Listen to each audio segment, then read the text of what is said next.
Application of के equilibrium. तो के इक्विलिब्रियम सभी को पता है क्या होता है, concentration of product upon concentration of reactant, correct?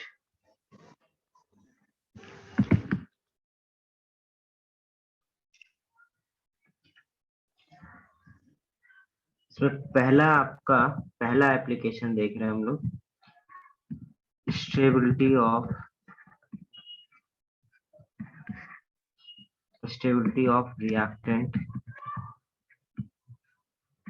Reactant और प्रोडक्ट,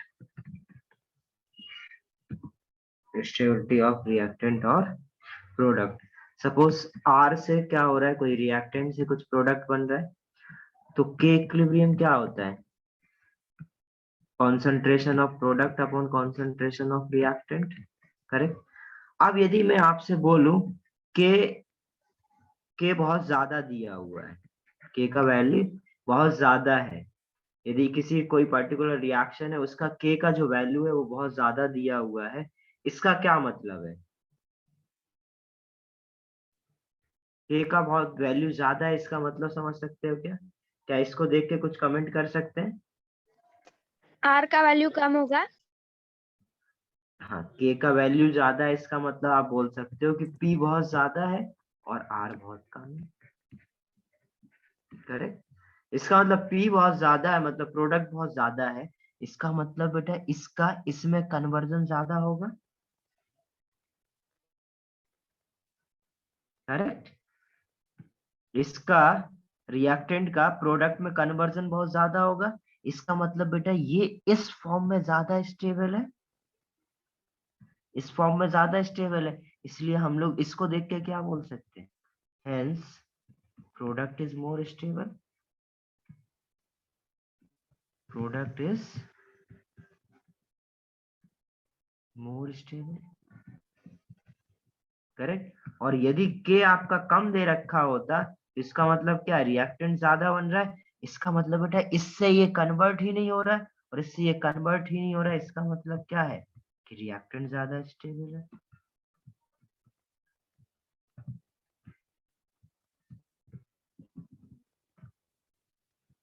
बोलो जरा, ये बात समझी क्या? Yes sir. सिंपल लॉजिक है। यदि के किसी भी रिएक्शन का यदि के इक्विलिब्रियम बहुत ज्यादा दिया हुआ है, इसका मतलब क्या, वैल्यू बहुत ज्यादा है, इसका मतलब कॉन्सेंट्रेशन ऑफ प्रोडक्ट बहुत ज्यादा होगी, और कॉन्सेंट्रेशन ऑफ प्रोडक्ट ज्यादा है, इसका मतलब क्या है, ये इसमें कन्वर्ट होने की टेंडेंसी ज्यादा होगी, और यदि के की वैल्यू कम है, इसका मतलब क्या, रिएक्टेंट कम होगा, सॉरी रिएक्टेंट ज्यादा होगा, और रिएक्टेंट ज्यादा है, इसका मतलब क्या, ये इसमें कन्वर्ट ही नहीं हो रहा है, इसका मतलब रिएक्टेंट मोर स्टेबल है। तो इस तरीके से हम लोग के की वैल्यू को देखकर stability of reactant and product comment कर सकते हैं।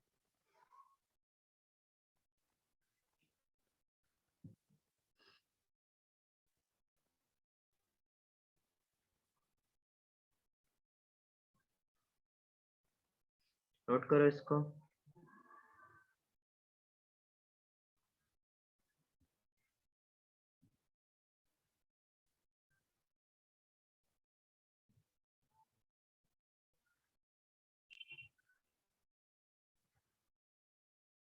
डन। ये जो लेट ज्वाइन करे वो सुने, जो के इक्विलिब्रियम होता है वो प्रोडक्ट अपॉन रिएक्टेंट होता है, और जो के इक्विलिब्रियम क्या, प्रोडक्ट अपॉन रिएक्टेंट। यदि आपको के का वैल्यू बहुत ज्यादा दिया हुआ है, इसका मतलब प्रोडक्ट का कॉन्सेंट्रेशन ज्यादा होगा, और प्रोडक्ट का कॉन्सेंट्रेशन ज्यादा है, इसका मतलब क्या है, इसका फॉर्मेशन ज्यादा हो रहा होगा, और फॉर्मेशन किसका ज्यादा होगा, ज्यादा स्टेबल होगा। तो इसका मतलब इसमें कन्वर्ट होने की टेंडेंसी ज्यादा है, इसका मतलब ये फॉर्म ज्यादा स्टेबल होगा। तो इधर से हम लोग इस वैल्यू को देखकर बोल सकते हैं प्रोडक्ट इज मोर स्टेबल, और यदि के कम है तो हम लोग बोल सकते हैं reactant is more stable. Done. यदि सपोज यस।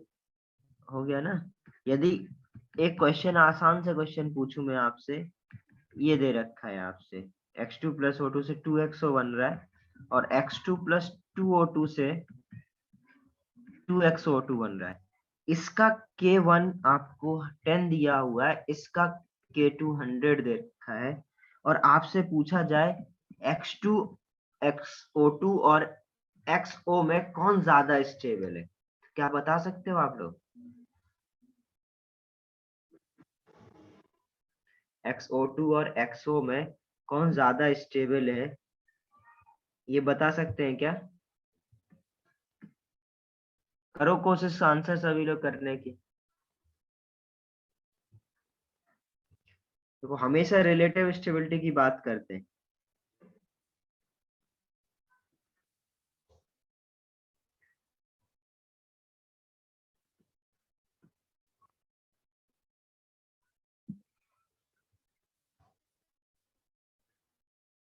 अरे बोलेगा कोई? नहीं समझ में आ रहा है?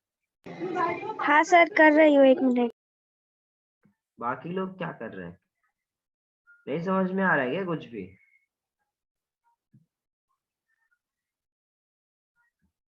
K2 की वैल्यू ज्यादा है, इसका मतलब क्या है? इसका फॉर्मेशन ज्यादा हो रहा होगा, और इसका वैल्यू कम है, इसका मतलब इसका फॉर्मेशन कम हो रहा होगा। यदि इसका फॉर्मेशन ज्यादा हो रहा है तो ऑब्वियसली किसका, कौन ज्यादा स्टेबल होगा? ये ज्यादा स्टेबल होगा।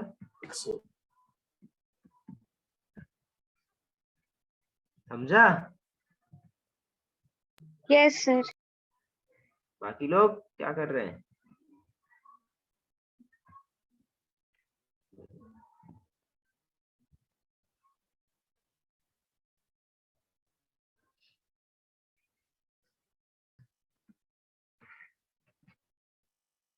ये क्वेश्चन करो। which oxide of nitrogen is more stable? Which oxide of nitrogen is more stable?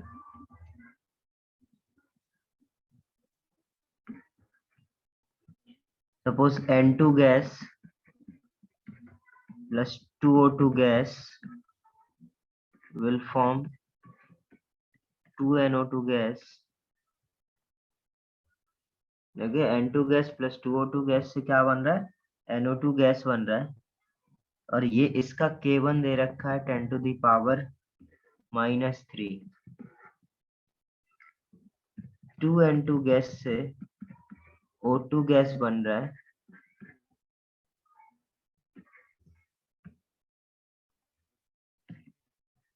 2N2O, तो K2 कितना होगा? 10 to the power -1। 2NO gas से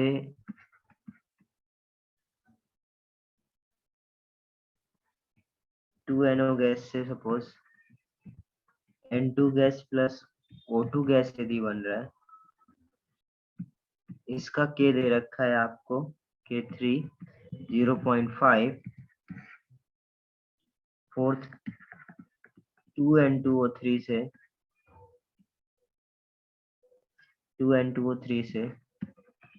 2N2 gas plus 3O2 gas बन रहा है यदि, तो इसका K4 दे रखा है 0.025। आपसे पूछा है which oxide of nitrogen is more stable, तो ये ऑक्साइड, ये ऑक्साइड और ये चार ऑक्साइड है। इन चारों ऑक्साइड की स्टेबिलिटी का रिलेटिव ऑर्डर आपको बताना है। करिए कोशिश सभी लोग।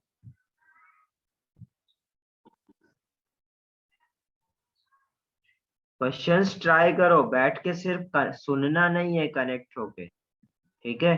जब तक क्वेश्चंस अटेम्प्ट नहीं करोगे, नोट्स नहीं बनाओगे, तब तक उसका फायदा नहीं होने वाला है। तो प्रॉपरली नोट्स बनाओ, उसको सुनने की कोशिश करो।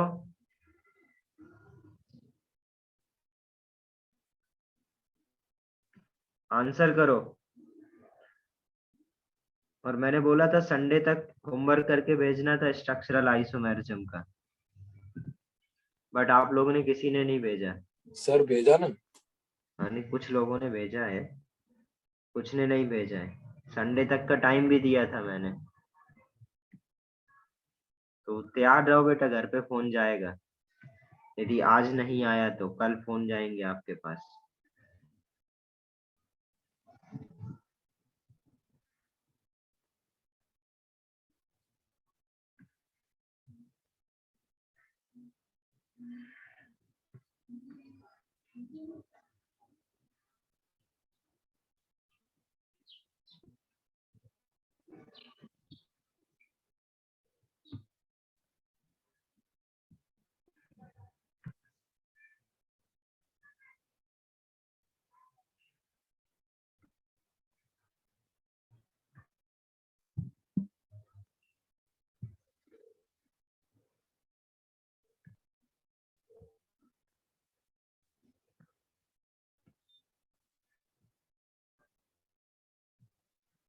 बेटा स्ट्रक्चरल आइसोमेरिज्म का बुकलेट नहीं है समीप, उसमें आपको उसी से करना है जो आईयूपीएससी है। आईयूपीएससी का जो मॉड्यूल है, बुकलेट है, उसी से करना है आपको, उसी में दे रखा है।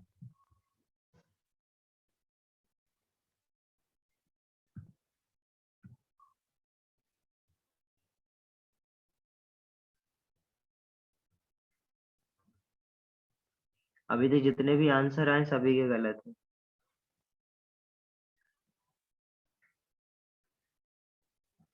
एक हिंट दे रहा हूं बेटा, सिर्फ इस डेटा को मत देखो, आप ये भी तो देखो। अब ये जो डेटा है वो किसका है? ये इधर रिएक्टेंट है।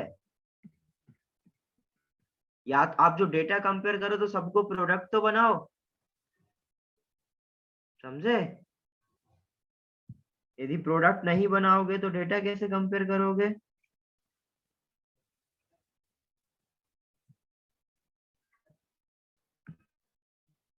हाँ, क्रिस का सही है।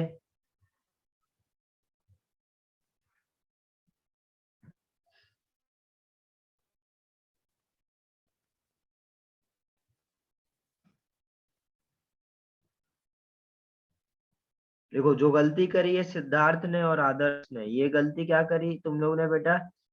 कंपेयर कैसे करोगे? ये प्रोडक्ट है, ठीक है, ये प्रोडक्ट है, भाई इनको भी तो प्रोडक्ट बनाओ, अदरवाइज आप डेटा कैसे कंपेयर करोगे? तो इसको प्रोडक्ट बनाने के लिए आपको क्या करना पड़ेगा? इस रिएक्शन को रिवर्स, इस रिएक्शन को यदि रिवर्स करोगे तो क्या होगा?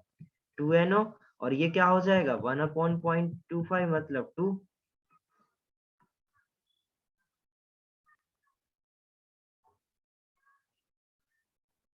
बेटा रजत, तुम्हारा नेटवर्क प्रॉब्लम होगा, स्क्रीन नहीं दिख रही तो, क्योंकि बाकी सबको तो दिख ही रही होगी। और ये N2O3 है तो क्या हो जाएगा? 2N2 gas plus 3O2 gas से क्या बनाना है? 2N2O3। इसका मतलब इसको करोगे तो इसका कितना आएगा?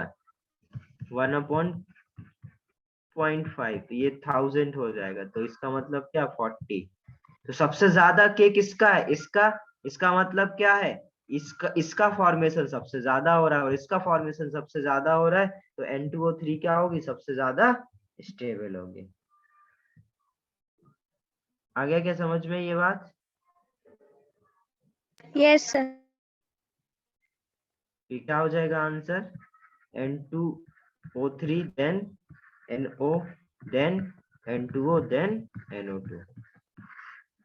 मतलब आंसर 4 फिर 3 फिर 2 फिर 1।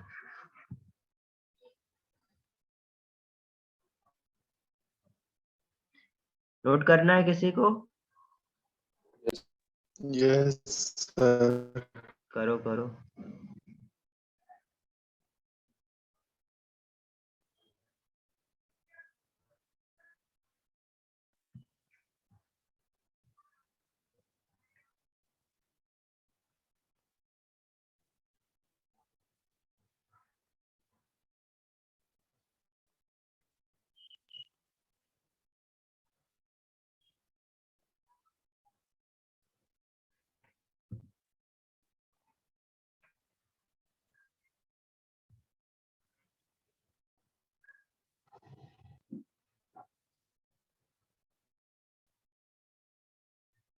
डन। Yes sir. उसके बाद देखो जरा सेकंड, ये फर्स्ट पॉइंट हो गया। Stability of reactant and product. Second है extent of reaction, extent of reaction. Extent of reaction कैसे देखेंगे हम लोग? के की वैल्यू से ही देखना है, के का एप्लीकेशन देख रहा है। यदि सपोज के आपको पता है क्या होता है, प्रोडक्ट अपॉन रिएक्टेंट, करेक्ट। यदि के आपका रिएक्टेंट, प्रोडक्ट अपॉन रिएक्टेंट है, इसका मतलब क्या है? ये जो के है ये आपको बताएगा एक्सटेंट ऑफ रिएक्शन। यदि के बहुत ज्यादा दे रखा है, ठीक है, के यदि बहुत ज्यादा वैल्यू मतलब हायर वैल्यू ऑफ के है, हायर वैल्यू ऑफ के, इसका मतलब क्या है? अभी अभी सीखा था कि भाई प्रोडक्ट ज्यादा होगा,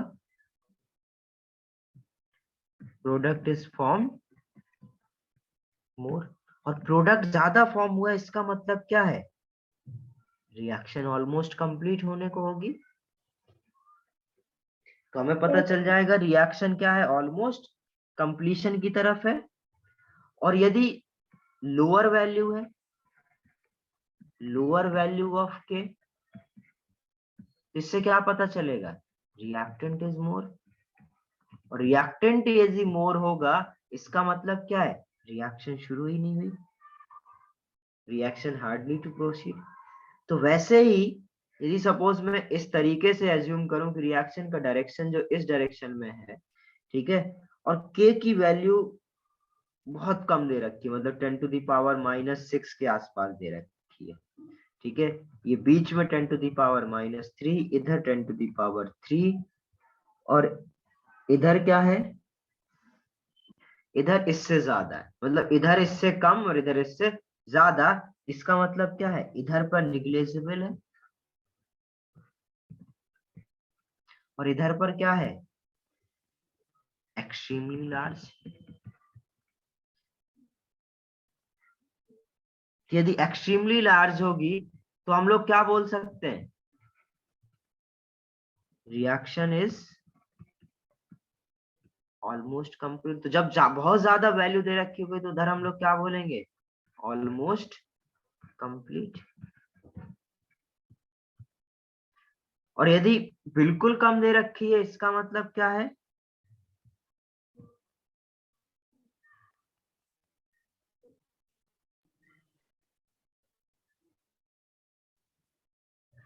इसका मतलब है कि आपका रिएक्शन प्रोसीड ही नहीं करेगी, reaction hardly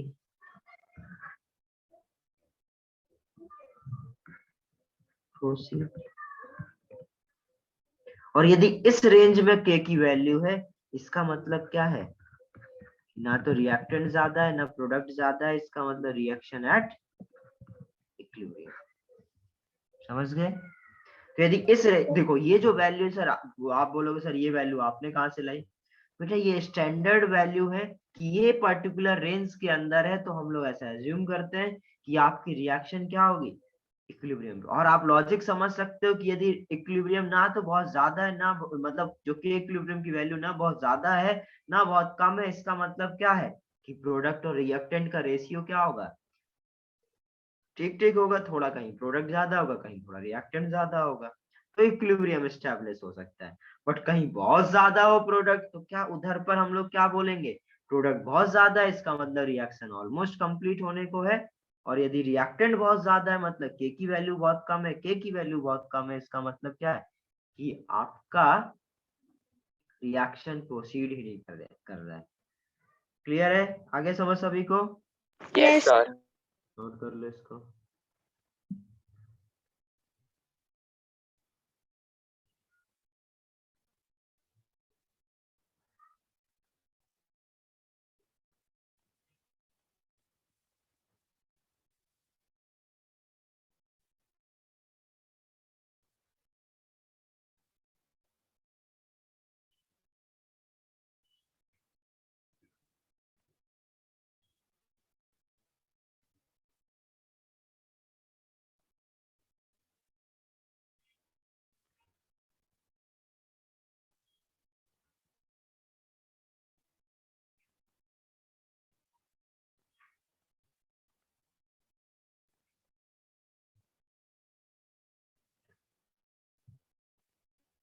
done sir. Done. 2 minute sir. No, sir. Okay, करो करो।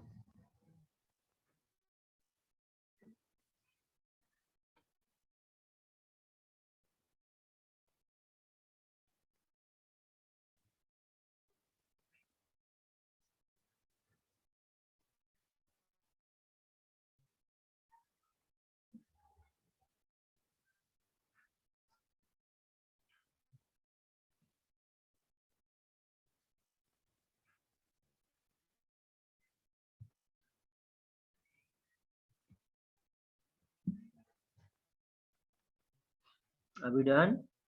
Yes sir. चलिए अब देखते हैं हम लोग।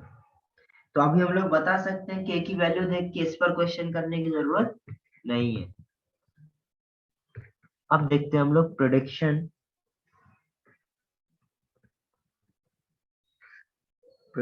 ऑफ डायरेक्शन,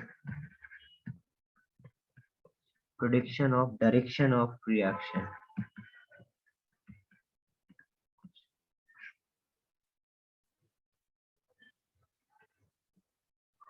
ठीक है, सपोज ये रिएक्शन है ए से बी से फॉर्म हो रहा है आपको सी प्लस डी। तो इधर पर हम लोग एक डायरेक्शन को रिप्रेजेंट करने के लिए एक पैरामीटर डिफाइन करते हैं, जिसको बोलते हैं कोशेंट। क्या बोलते हैं? कोशेंट। वो क्या होता है? होता कुछ नहीं है अलग, जैसे हम लोग का रिएक्शन इक्विलिब्रियम होता है वैसे ही हम लोग रिएक्शन कोशेंट डिफाइन करते हैं Q से। और वो होता क्या है? concentration of C to the power C into concentration of D to the power D upon concentration of A to the power A और concentration। ये तो बोलोगे सर इक्विलिब्रियम जैसे। हाँ, इक्विलिब्रियम जैसे ही है, बट ये कॉन्सेंट्रेशन के इक्विलिब्रियम कब होगा? जब ये कॉन्सेंट्रेशन कहाँ पर हो? इक्विलिब्रियम पर हो। तो इसको आप क्या बोलोगे?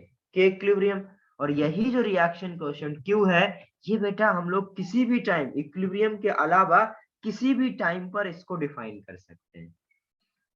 तो हम लोग क्या बोलेंगे कि इसको हम लोग किसी भी पॉइंट पर लिख सकते हैं, और किसी भी पॉइंट पर लिखने के लिए जो हम लोग यूज करते हैं उसको हम लोग क्या बोलते हैं? Reaction coefficient.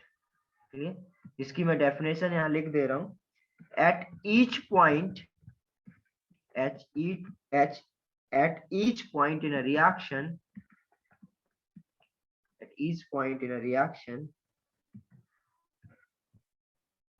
we can write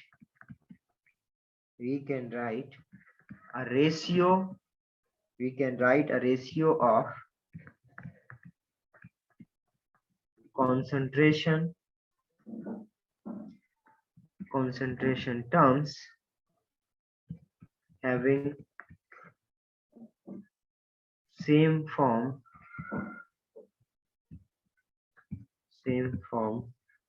as equilibrium। Equilibrium के जैसे ही होता है। Yes sir. Constant expression. But इसमें डिफरेंस क्या है? इसको आप किसी भी टाइम पर लिख सकते हो, ठीक है। और जो के इक्विलिब्रियम होता है वो क्या होता है? आपका इक्विलिब्रियम पर होता है। तो ये क्या लिख देंगे? At any time.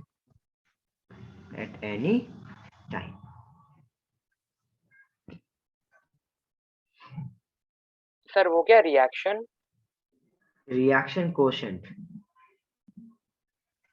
Sir spelling अलग होता है उसका, आई-टी के बाद में आता है। आई-टी के बाद? अच्छा एक मिनट, हाँ तो मैंने गलत लिखा, सही कर लो ये। सर वो लास्ट में क्या लिखा है? इक्विलिब्रियम कांस्टेंट एक्सप्रेशन ना? हाँ, एक्सप्रेशन।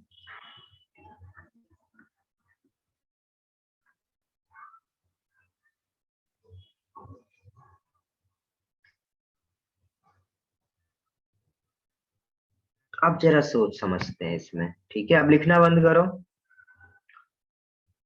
अब सपोज आपको मैंने Q की वैल्यू दी, ठीक है। यदि बेटा Q की वैल्यू जो है Q, इसको हम लोग नॉर्मली QC भी बोलते हैं। क्यूसी की वैल्यू यदि के इक्विलिब्रियम से ज्यादा है, इसका मतलब क्या है? रिएक्शन का डायरेक्शन कैसा होगा? देखो, प्रोडक्ट के साइड पे। एक बात हमेशा ध्यान में रखना, हर रिएक्शन क्या करती है? इक्विलिब्रियम में वापस आने की कोशिश करती है। मतलब हर रिएक्शन इक्विलिब्रियम अचीव करने की कोशिश करती है। ठीक है, जब भी आप रिएक्शन को ऑब्जर्व करोगे, उसकी हमेशा कोशिश क्या रहेगी? इक्विलिब्रियम अचीव करने की। ठीक है, तो यदि बेटा क्यूसी का वैल्यू ज्यादा है, इसका मतलब क्या है? वो इक्विलिब्रियम से ज्यादा है। इसका मतलब कि प्रोडक्ट क्या होगा? ज्यादा। क्यूसी ज्यादा, इसका मतलब क्या? प्रोडक्ट ज्यादा होगा। इसका मतलब ये प्रोडक्ट के तरफ होगा इक्विलिब्रियम शिफ्ट, तो उसकी कोशिश क्या रहेगी? रिएक्टेंट की तरफ। रिएक्टेंट की तरफ जाने की। तो डायरेक्शन क्या हो जाएगी? Reaction moves backward. Correct? Yes sir. एक बार और सुन लो, क्या बोल रहा हूं? हर एक रिएक्शन क्या कोशिश करेगी? इक्विलिब्रियम अचीव करने की। यदि बेटा क्यूसी का वैल्यू ज्यादा है, इसका मतलब क्या है? वो अपनी कॉन्सेंट्रेशन क्या करेगा? कम करेगा। क्यूसी ज्यादा मतलब प्रोडक्ट ज्यादा, और प्रोडक्ट ज्यादा इसका मतलब प्रोडक्ट की कॉन्सेंट्रेशन कम करेगा। प्रोडक्ट की कॉन्सेंट्रेशन कम करेगा मतलब डायरेक्शन क्या होगा? इस डायरेक्शन, मतलब बैकवर्ड मूव करेगा। यदि क्यूसी से के इक्विलिब्रियम ज्यादा है, अब के इक्विलिब्रियम ज्यादा है, अभी क्यूसी इधर लेफ्ट की पहुंचा है तरफ मूव और करेगा। के इक्विलिब्रियम आगे, तो वो कहाँ जाएगा? आगे ही बढ़ेगा। फॉरवर्ड। फॉरवर्ड। बड़ी होगा।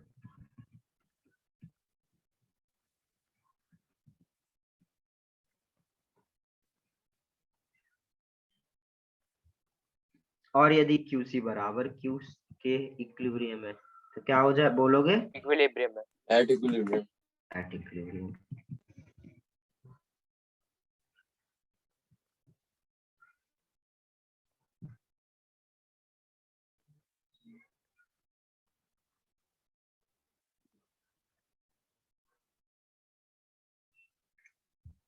सर इक्विलिब्रियम कांस्टेंट के में क्या लिखा है आपने रिएक्शन कोएफिशिएंट के नीचे? एज इक्विलिब्रियम कांस्टेंट एक्सप्रेशन, क्या लिख दिया मैंने?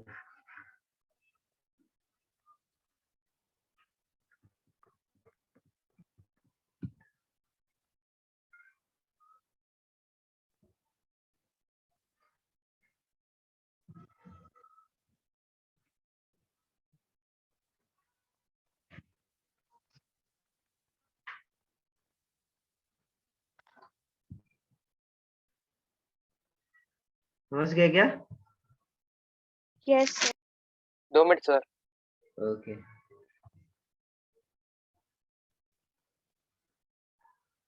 तो ये हमेशा याद रखना है कि हमेशा इक्विलिब्रियम क्या करेगा?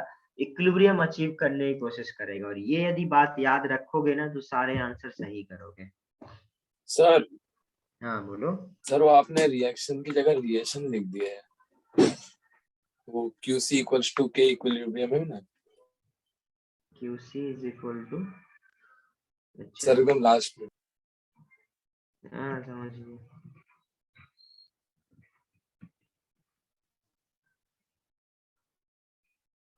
Done sir. Done. Yes sir. तो चलिए एक क्वेश्चन करते हैं। इससे रिलेटेड कैसे क्वेश्चन पूछे जा सकते हैं? For the reaction NOBr NO gas plus half Br2 gas, Kp is equal to 0.15 atm at 90 degrees C if NOBr comma NO and Br2 are mixed are mixed at this temperature having partial pressure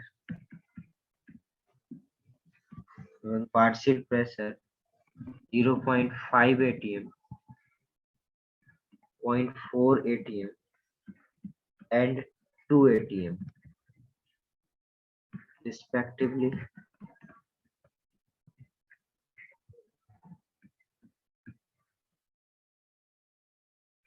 will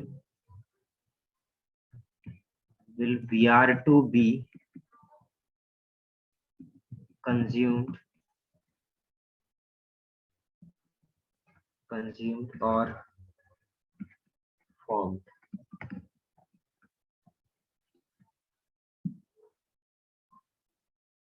करिए कोशिश।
आ रहा है समझ? क्या कर सकते हो बेटा? आपको के पी गिवन है,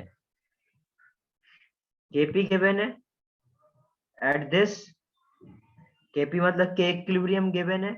इफ दिस, किसी पर्टिकुलर टाइम पर ये आपको पार्शियल प्रेशर दे रखे हैं, तो इससे आप क्या निकाल सकते हो?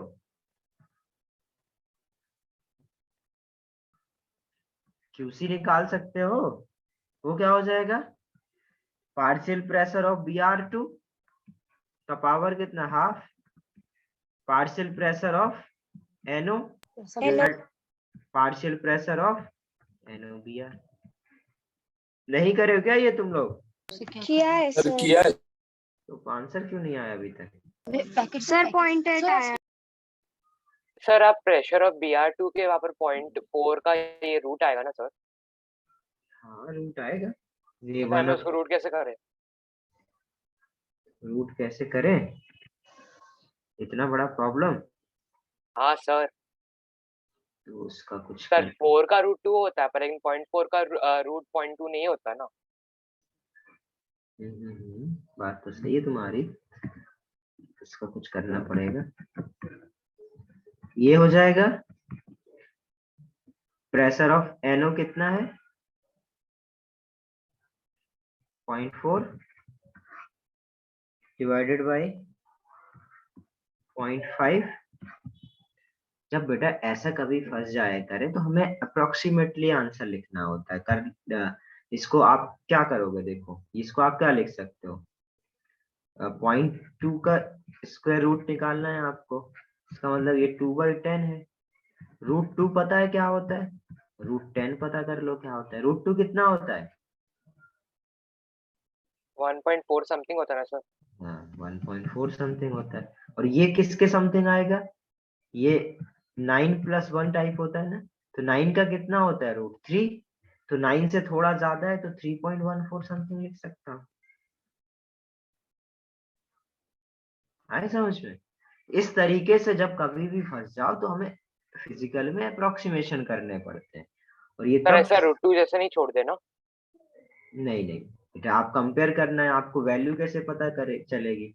आपको तो कंपेयर करना है कि केसी बड़ा है क्यूसी बड़ा है केपी से, या केपी बड़ा है क्यूसी से, या बराबर है। तो आप जब तक सॉल्व नहीं करोगे तब तक आपको पता नहीं चलेगा। हाँ सर, क्योंकि लास्ट में अगर कुछ स्क्वायर करके हम लोग फाइंड आउट कर सकते हैं। हाँ थोड़ा बहुत अप्रोक्सीमेशन हम लोग कर सकते हैं। तो इधर से जो क्यूसी आया वो कितना आएगा? सर हाँ सर आपने BR2 का पार्शियल प्रेशर 2 ATM दिया है। हाँ सर, वहाँ पर हमने 0.2 लिखा यस है। सर। हाँ ठीक है ठीक है ठीक है, तब और आसान हो गया फिर तो। फिर मेरे को इतना सब कुछ करने की जरूरत नहीं है। फिर तो 2 का स्क्वायर रूट कितना होता है? 1.1। 1.4। बस ले लो 1. फिर कैलकुलेशन क्यों नहीं हो रही थी, फिर तो आराम से हो जाएगी, है ना? तो ये आ जाएगा आपका 0.36। और जो आपका केपी दिया हुआ है वो कितना दे रखा है, 0.135। तो आप क्या बोल सकते हैं, क्यूसी बड़ा है केपी से, इसका मतलब रिएक्शन कहाँ जाएगी, बैकवर्ड। यस यदि बैकवर्ड जाएगी इसका मतलब क्या है, जो Br2 है वो क्या फॉर्म होगा या कंज्यूम होगा? कंज्यूम होगा। कंज्यूम। क्लियर है? यस तो क्या बोलेंगे, Br2 विल बी कंज्यूम्ड। ये होना चाहिए था आप लोगों से। थोड़ी बहुत कैलकुलेशन तो देखो बेटा आएगी, ऐसा नहीं है कि कैलकुलेशन नहीं आएगी, एग्जाम में आती है और अच्छी खासी कैलकुलेशन आती है, और आपको करना पड़ता है तभी 4 मार्क्स मिलेंगे।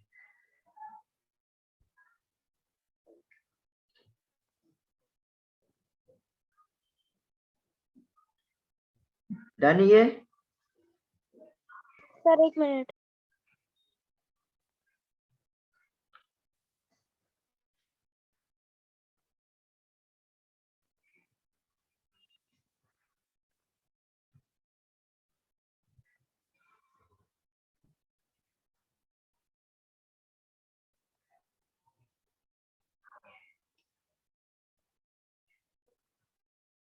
नेक्स्ट देखो जरा, फैक्टर्स अफेक्टिंग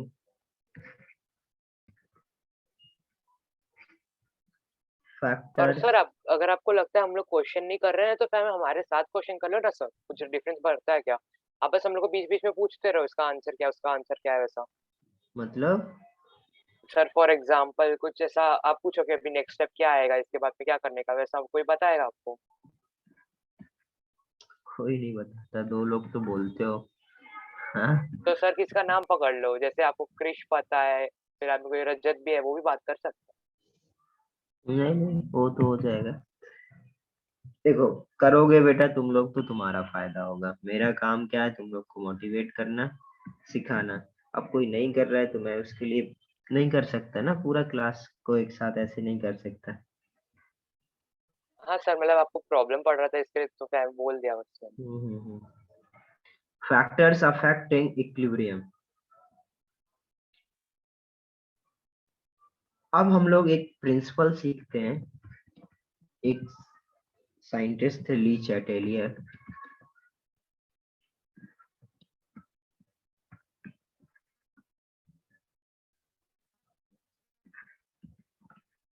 ली चैटेलियर प्रिंसिपल के नाम से बड़ा फेमस प्रिंसिपल है ये, ठीक है। इसमें समझते हैं इन्होंने क्या बोला और इससे हमें क्या क्या पता चल सकता है। यदि हम लोग बेटा ये जो बेसिकली हम लोग वो देख रहे हैं फैक्टर्स अफेक्टिंग द इक्विलिब्रियम, मतलब कौन कौन से ऐसे फैक्टर हैं जिसको मैं चेंज करूं तो आपका इक्विलिब्रियम चेंज होगा। जैसे आपने पहले ये सीखा हुआ है कि इक्विलिब्रियम जो कांस्टेंट है वो चेंज नहीं होता है यदि हम टेम्परेचर चेंज करें या कैटलिस्ट यूज करें या ऐसा कुछ यूज करें, बट सिर्फ और सिर्फ इक्विलिब्रियम कांस्टेंट टेम्परेचर के चेंज करने से चेंज होता है। ये आप सबको पता है। यस अरे सर। अब हमें ये देखना है कि यदि हम लोग ये सारे पैरामीटर यदि चेंज करें तो क्या आपका इक्विलिब्रियम डिस्टर्ब होगा, क्या इक्विलिब्रियम का डायरेक्शन चेंज होगा। ठीक है, तो वो हमें इधर समझना है। तो ली चैटेरियल ने क्या बोला, यदि आप concentration, pressure, temperature, volume, inert gas add करो या एक कैटलिस्ट यूज करो, इन सबको ऐड करने से इक्विलिब्रियम डिस्टर्ब होगा। इक्विलिब्रियम कांस्टेंट हो सकता है, ना बदले, बट इक्विलिब्रियम का डायरेक्शन जरूर चेंज हो सकता है। इक्विलिब्रियम डिस्टर्ब जरूर होगा, इक्विलिब्रियम शिफ्ट जरूर होगा। ठीक है, हाँ हो सकता है कि कुछ केस में इक्विलिब्रियम कांस्टेंट भी बदले और इक्विलिब्रियम कांस्टेंट ना बदले। तो ली चैटेलियन ने क्या बोला, यदि आप जिस भी फैक्टर से, कोई भी फैक्टर हो, जिस फैक्टर से इक्विलिब्रियम को डिस्टर्ब करने की कोशिश कर रहे हो, इक्विलिब्रियम का नेचुरल नेचर होता है वो उस फैक्टर को क्या करेगा, नलीफाई करने की कोशिश करेगा। यदि आपने सपोज प्रोडक्ट की कॉन्सेंट्रेशन बढ़ा दी तो इक्विलिब्रियम क्या चाहेगा, प्रोडक्ट की प्रोडक्ट का कंसंट्रेशन कम करने का। कम करने का। यदि आप रिएक्टेंट की कॉन्सेंट्रेशन बढ़ा दोगे तो इक्विलिब्रियम क्या चाहेगा, रिएक्टेंट की रिएक्टेंट की कॉन्सेंट्रेशन कम कंसंट्रेशन कम करने करना। का। यदि आप रिएक्टेंट कम कर दोगे तो क्या चाहेगा इक्विलिब्रियम, रिएक्टेंट को बढ़ाने। करेक्ट। Yes sir. इसी तरीके से हम लोग एक एक चीज देखते चले जाएंगे और समझेंगे यदि हम फैक्टर को चेंज करें तो इक्विलिब्रियम कहाँ शिफ्ट होगा, किस तरीके से डिस्टर्ब होगा। तो सबसे पहले इसमें लिखते हैं प्रिंसिपल में,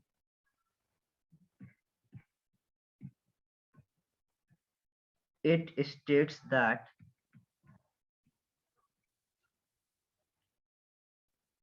if equilibrium is disturbed,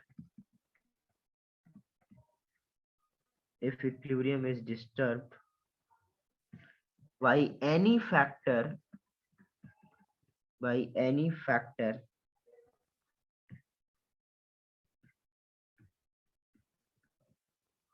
that determine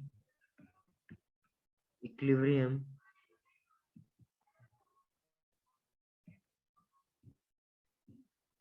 then equilibrium shift in a direction,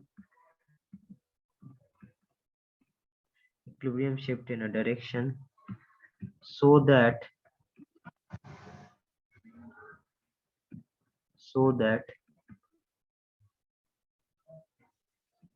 change of effect may be nullified.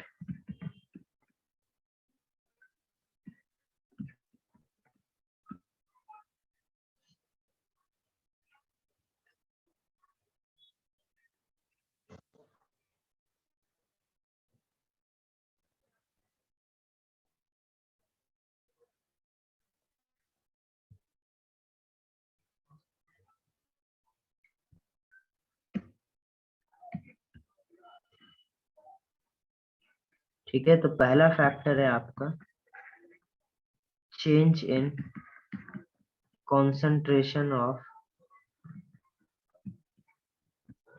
reactant and product. Change in concentration of reactant and product. यदि सपोज रिएक्टेंट से product बन रहा है,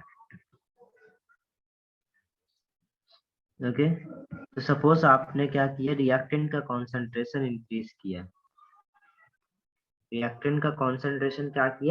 increase किया, तो बताइए जरा equilibrium shift किस डायरेक्शन में होगा। यदि आप रिएक्टेंट की कॉन्सेंट्रेशन इंक्रीज करें तो इक्विलिब्रियम क्या चाहेगा, रिएक्टेंट की कॉन्सेंट्रेशन कम करना, और रिएक्शन की कॉन्सेंट्रेशन कम करेगा, इसका मतलब इक्विलिब्रियम कहाँ शिफ्ट होगा? प्रोडक्ट के साथ backward, फॉरवर्ड, फॉरवर्ड होगा ना। रिएक्टेंट यदि ज्यादा हुआ तो इक्विलिब्रियम क्या चाहेगा? रिएक्टेंट को कम करना, और कम करेगा तो रिएक्शन कहाँ जाएगी? फॉरवर्ड। फॉरवर्ड। फॉरवर्ड। तो equilibrium shift in forward direction. Okay, यदि मैं आपसे पूछूं प्रोडक्ट की कॉन्सेंट्रेशन इंक्रीज कर दिया तो इक्विलिब्रियम कहाँ शिफ्ट होगा? बैकवर्ड। बैकवर्ड। Backward direction. तो समझ में आ गया कैसे आंसर करना है? Yes yes sir. नोट कर लो इसको। रिएक्टेंट यदि कम होगा तो इक्विलिब्रियम कहाँ शिफ्ट होगा? इक्विलिब्रियम यदि कम हो रहा होगा तो कहाँ शिफ्ट होगा? बैकवर्ड। बैकवर्ड। और यदि प्रोडक्ट कम हो रहा होगा तो फॉरवर्ड। फॉरवर्ड। नोट कर लो इसको।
डन? नहीं सर। ओके, करो करो।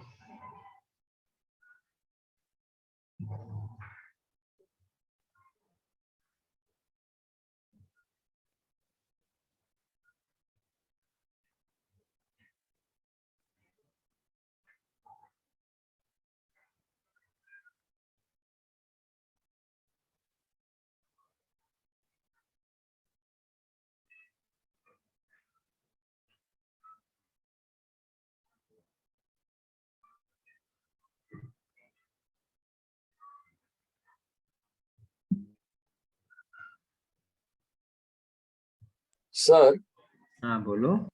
सर अभी ये इसके बाद जितने के मतलब जो केमिस्ट्री का लेक्चर रहेगा उसमें आप ओसी लेने वाले हो या मतलब यही वाला ओसी ओसी ओसी। अब आज के बाद के जितने भी लेक्चर होंगे सारे ओसी के ही होंगे। हाँ, और जो संडे को लेक्चर है, संडे यस आपने सर। देखा होगा 4 घंटे क्लास है केमिस्ट्री का। Yes sir. 4 घंटे सर। हाँ 4 घंटे है। उसमें मैं आपको क्या सिखाऊंगा? इनऑर्गेनिक केमिस्ट्री, मतलब हाइड्रोजन एस ब्लॉक। एक दिन में खत्म कर दूंगे सर। नहीं नहीं, एक दिन में नहीं होगा खत्म, बट हाइड्रोजन जरूर खत्म हो जाएगा, एस ब्लॉक चालू हो जाएगा। हाँ सर, क्योंकि यूनिट टेस्ट के सिलेबस में हाइड्रोजन दिया हुआ है। हाँ तो हाइड्रोजन हो जाएगा, हाइड्रोजन हो जाएगा, इसलिए मैंने यूनिट टेस्ट में दिया है उसको। हो गया सर एक के। हो गया? Yes sir. ओके। तो वो सबको संडे कंपलसरी अटेंड करना है। सारे दोनों दोनों सेंटर के सारे बच्चे होंगे, बोरीवली विरार के। तो सर विरार के लोग मतलब यश लोग भी रहेंगे? हाँ यश लोग भी रहेंगे।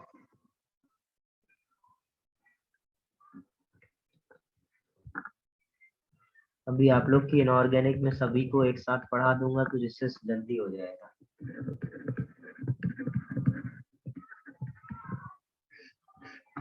Pressure and volume.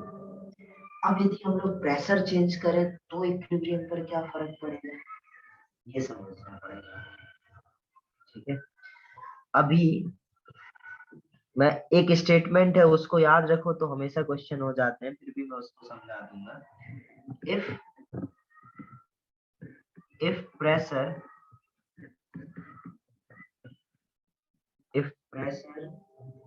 is increased,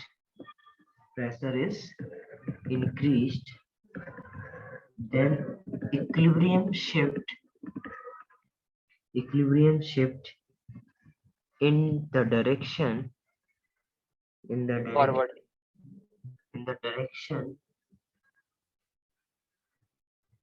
where number of moles of sir pressure से रिएक्शन का स्पीड नहीं बढ़ता? नहीं, वो डिपेंड करता है बेटा कैसा रिएक्शन है, ऐसे हम लोग नॉर्मली नहीं बोल सकते। सर मतलब अभी तक तो मुझे यही पता था प्रेशर की वजह से रिएक्शन का स्पीड बढ़ता है। नहीं, वो डिपेंड करता है रिएक्शन कैसा है, कौन सा रिएक्शन है उस पर डिपेंड करता है। Gaseous moles, number of moles of gaseous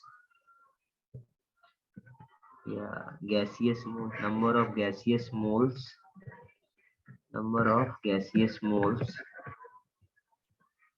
is less।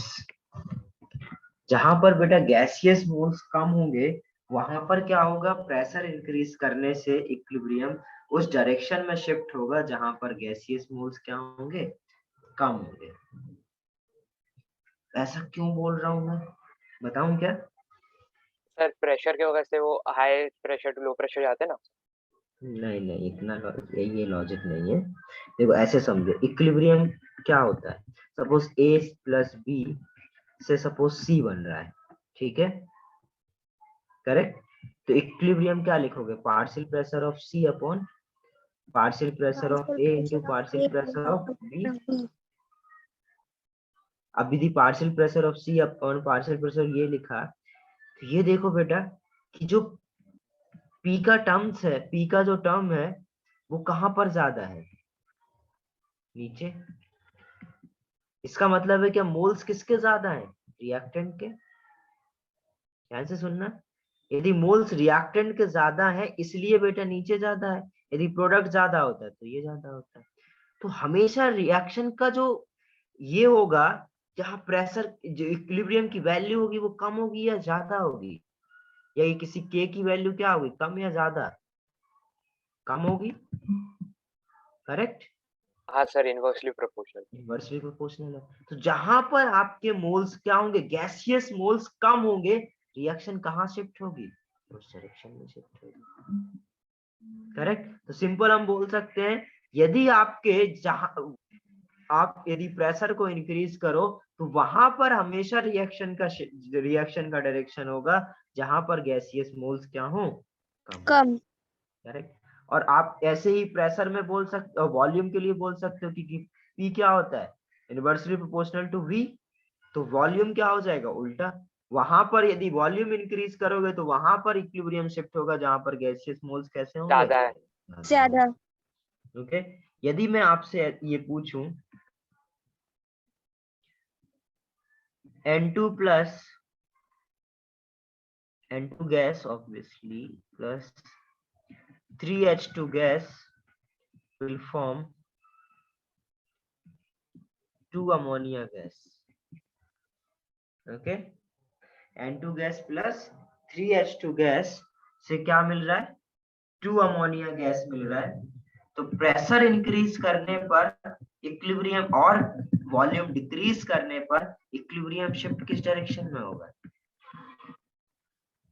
Product के साइड पे। प्रोडक्ट के साइड, मतलब equilibrium shift in forward direction. Yes. यदि सपोज ये है H2 gas plus I2 gas will form 2HI, इसमें बताओ जरा इक्विलिब्रियम कहाँ शिफ्ट होगा प्रेशर इंक्रीज करने पर,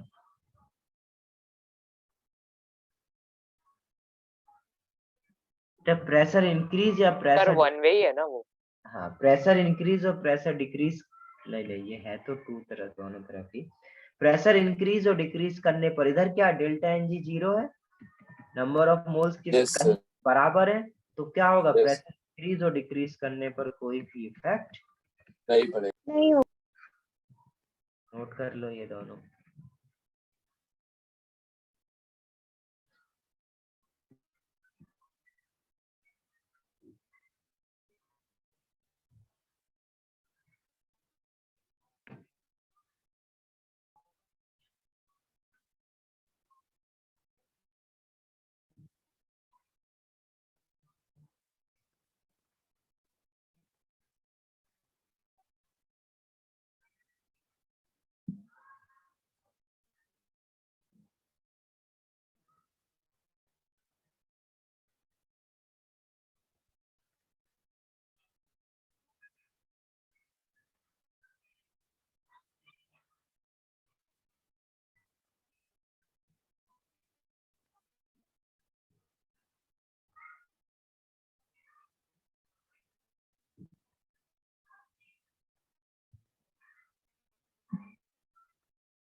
डन।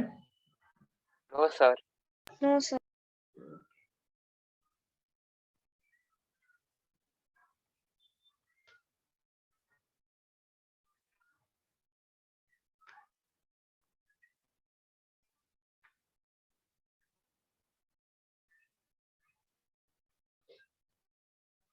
Done sir.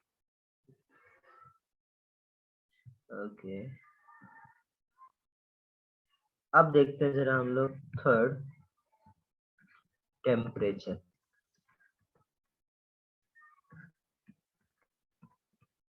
टेम्परेचर का वैसे हम लोग देख चुके हैं, किस तरीके से के चेंज होता है ये हमें पता है, ठीक है। और उसमें हमें पता है हमने दो केस लिए थे, एंडोथर्मिक और एक्सोथर्मिक।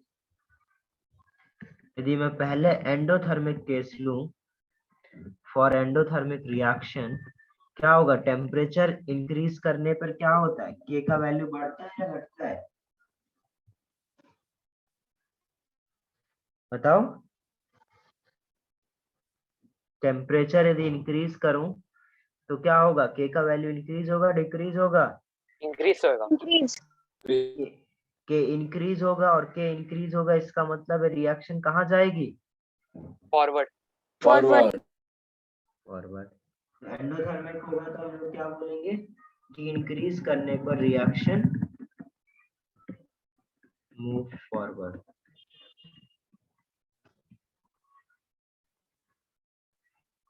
करेक्ट। और यदि एक्सोथर्मिक है,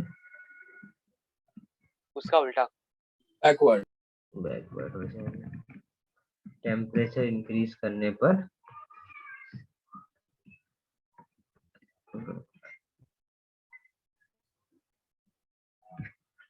अब देखते हैं हम लोग next, effect of addition of inert gas.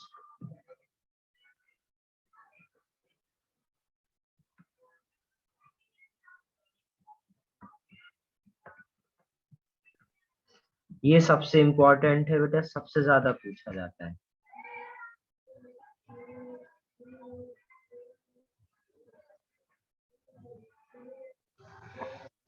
Sir temperature या effect of addition? Effect of addition of inert gas. Temperature बहुत कॉमन है, टेम्परेचर सबको पता होता है।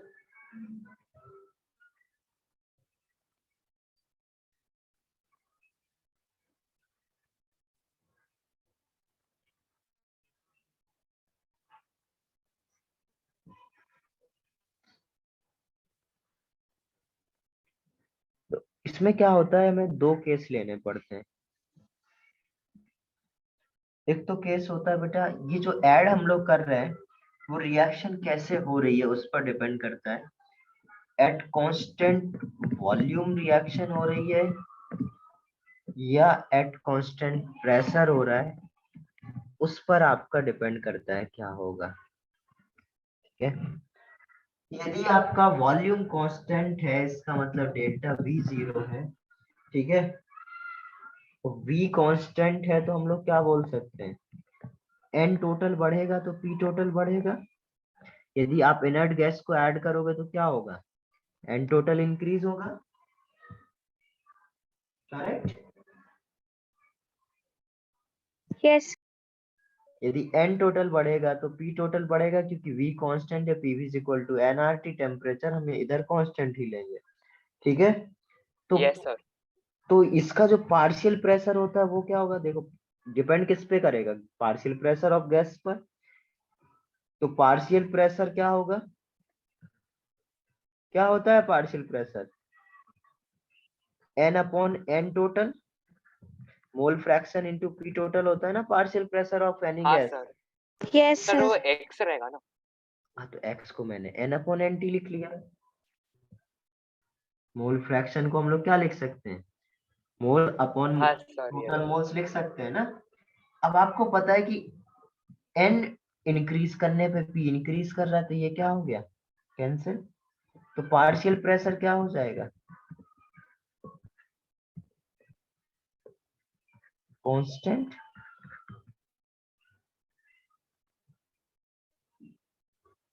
यदि पार्शियल प्रेशर कांस्टेंट है तो इधर हम क्या बोल सकते हैं, there is no effect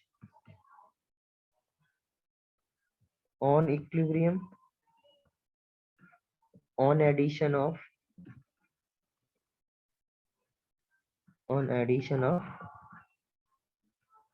inert gas at constant volume। Sir एक बार रिपीट कर सकते हो? एक बार सुनो फिर से। यदि सपोज इधर क्या बोला है, हमने किसी इक्विलिब्रियम स्टैब्लिश था, उसमें इनर्ट गैस ऐड कर दिए, इनर्ट गैस ऐड होगा तो एन टोटल क्या हो जाएगा, इंक्रीज। जो नंबर ऑफ मोल्स होंगे टोटल गैसेस के वो क्या हो जाएंगे, इंक्रीज हो जाएंगे, यस। एन टोटल इंक्रीज होंगे। यदि एन टोटल इंक्रीज होंगे तो हम लोग क्या बोल सकते हैं कि जो पार्शियल प्रेशर होगा वो क्या होगा, mole fraction into P total. ये Dalton's law of partial pressure में मैंने सिखाया था गैसियस स्टेट में। N upon Yes, N sir. Total, N upon N total into P total क्या होगा ये। अब आपको पता है एन टी इंक्रीज होगा तो पी टी इंक्रीज होगा, क्योंकि वॉल्यूम कांस्टेंट है, PV is equal to NRT से। तो पीटी यदि ये दोनों क्या एक साथ इंक्रीज हो रहा है तो इधर से हम लोग क्या बोल सकते हैं, पार्शियल प्रेशर ऑफ गैस है वो कांस्टेंट है। और पार्शियल प्रेशर यदि गैस का कांस्टेंट है, इसका मतलब क्या है, प्रेशर चेंज नहीं हो रहा है। और यदि प्रेशर चेंज नहीं होगा तो क्या इक्विलिब्रियम की डायरेक्शन शिफ्ट होगी, तो यदि प्रेशर चेंज नहीं हो रहा तो हम लोग सिंपल क्या बोल सकते हैं कि इधर पर कोई भी इफेक्ट नहीं होगा एट कांस्टेंट वॉल्यूम।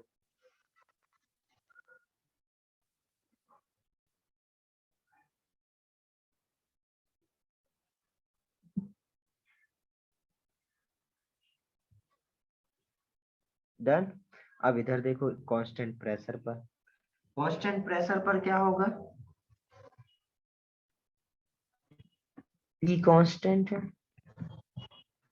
तो PV is equal to nRT से हम लोग क्या बोल सकते हैं, V is directly proportional to N, yes sir. Correct. तो इसका भी इसमें पार्शियल प्रेशर क्या होगा, कांस्टेंट रहेगा। पार्शियल प्रेशर क्यों, P टोटल कांस्टेंट है ना, तो N upon N T upon क्या होता है P टोटल, ये कांस्टेंट है, करेक्ट। टोटल प्रेशर कांस्टेंट है ना, तो ये कांस्टेंट है। बट हाँ V सर। V यदि ये आप देखोगे तो एन टोटल तो आपका इंक्रीज ही होगा ना। यदि किसी गैस को ऐड करोगे तो टोटल एन ऐड नहीं इंक्रीज नहीं होगा, yes sir N T increase हुआ, एन टी इंक्रीज हुआ तो पार्शियल प्रेशर क्या होगा, डिक्रीज एन टी इंक्रीज होगा तो पार्शियल प्रेशर डिक्रीज करेगा। अच्छा, प्रेशर यदि डिक्रीज करा तो मोल तो डायरेक्शन किस डायरेक्शन में शिफ्ट होगा, प्रेशर इंक्रीज हो रहा था तो डायरेक्शन किस डायरेक्शन में था, जहाँ जहां पर पर नंबर ऑफ गैसियस मोल्स कम थे, करेक्ट। अब इधर यदि प्रेशर डिक्रीज हुआ तो कहां पर शिफ्ट होगा, जहां पर number of number of mole ज्यादा है। होगा, in a direction where number of gaseous moles are more in a direction where number of gaseous moles are more.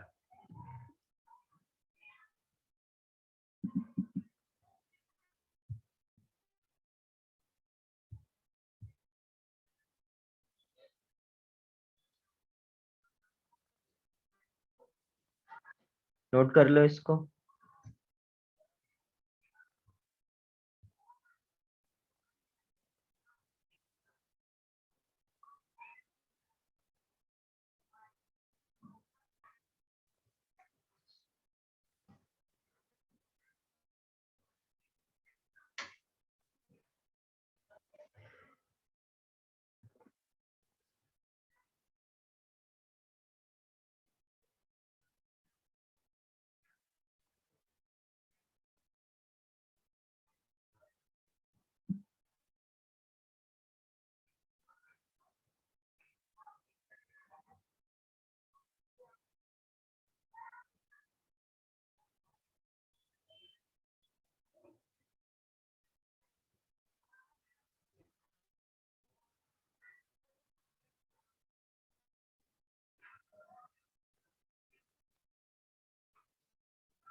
Done, sir. Done? Yes, sir. Okay. Next.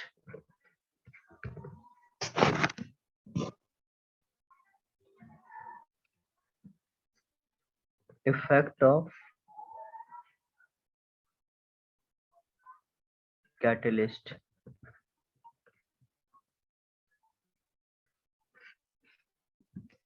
Effect of catalyst. Catalyst. बेटा catalyst ना तो equilibrium constant को change करते हैं ना ही equilibrium की direction को change करते हैं। कैटलिस्ट सिर्फ और सिर्फ क्या करते हैं, रिएक्शन के रेट को इंक्रीज या बढ़ा दे। Decrease. करते हैं। इंक्रीज या डिक्रीज, बढ़ा देंगे भी गलत है। इंक्रीज या डिक्रीज दोनों टाइप के कैटलिस्ट होते हैं। सर मतलब कैटलिस्ट एग्जाम्पल क्या होता है? एग्जाम्पल बेटा कंपाउंड ही होते हैं। Sir, जैसे निकल। हाँ जैसे निकल, पीटी, ये सारे ये एमजी मैंगनीज, मतलब कुछ भी हो सकता है। ठीक है, वो डिपेंड करता है आपको कौन सी रिएक्शन करानी है और आपको क्या जरूरत है। तो हर रिएक्शन में जैसे आप अभी ऑर्गेनिक में जीओसी के बाद हाइड्रोकार्बन सीखेंगे, तो उसमें हम लोग बहुत सारे जो पेरोक्साइड बॉन्ड वाले कंपाउंड होते हैं उनको एज अ कैटलिस्ट यूज करते हैं, जिसकी वजह से रिएक्शन फास्ट हो जाती है। Yes, sir. ठीक है, तो कैटलिस्ट कोई बाहर से दूसरे प्लैनेट से नहीं आता है। ठीक है कंपाउंड ही, बट उसका यूज अलग होता है। Yes sir.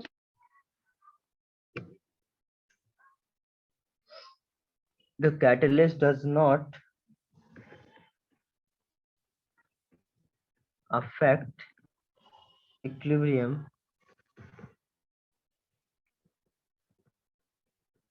सर अगर ये इक्विलिब्रियम को अफेक्ट नहीं करता तो फिर फैक्टर्स अफेक्टिंग इक्विलिब्रियम के नीचे क्यों है? ये इसलिए क्योंकि ये भी पता होना चाहिए ना, ये अफेक्ट नहीं करता। कहाँ पढ़ाऊंगा? Catalyst only change rate of reaction.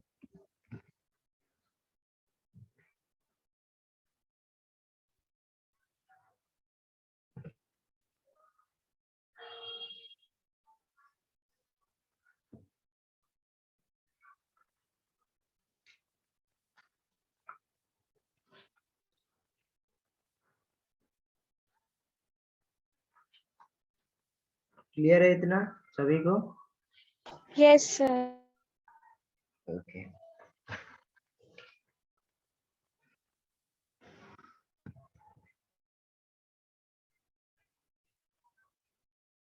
Done sir, लिख लिया। अब देखो जरा नेक्स्ट हेडिंग डालो। Observe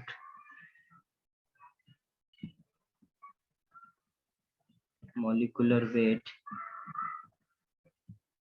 observed molecular weight and observed vapor density of mixture.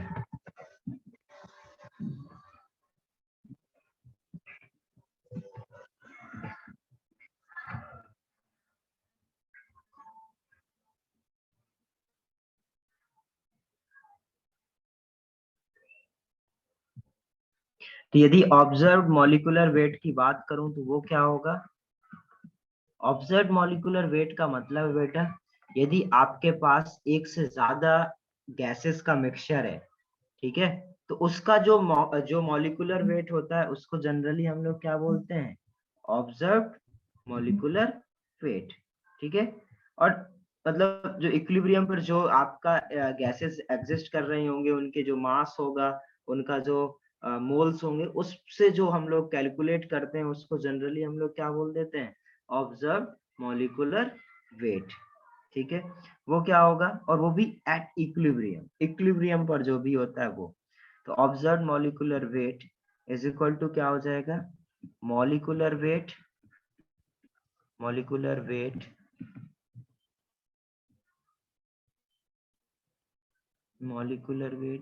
तो मेरे हिसाब से molecular weight of equilibrium mixture divided by total number of moles,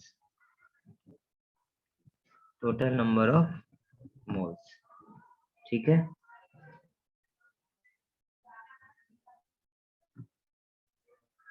यार इधर पता मॉलिक्यूलर वेट मेरे हिसाब से गलत है, यहाँ पे लिखना हाँ चाहिए सर, मास होना चाहिए ना उधर, फिर हमें मास। वापस से नीचे।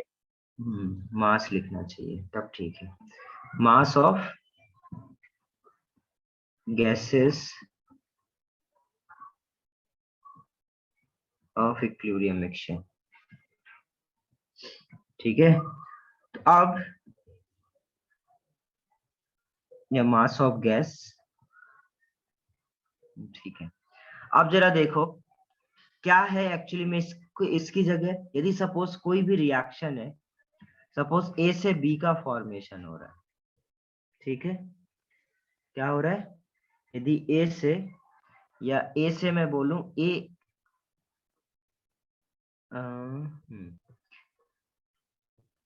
एन से, सपोज एन ए का क्या हो रहा है?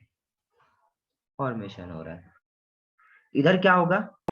सपोज इससे 1 माइनस अल्फा, इसका स्टार्टिंग में सपोज ए है, at T is equal to 0, इसके मोल्स कितने हैं? ए,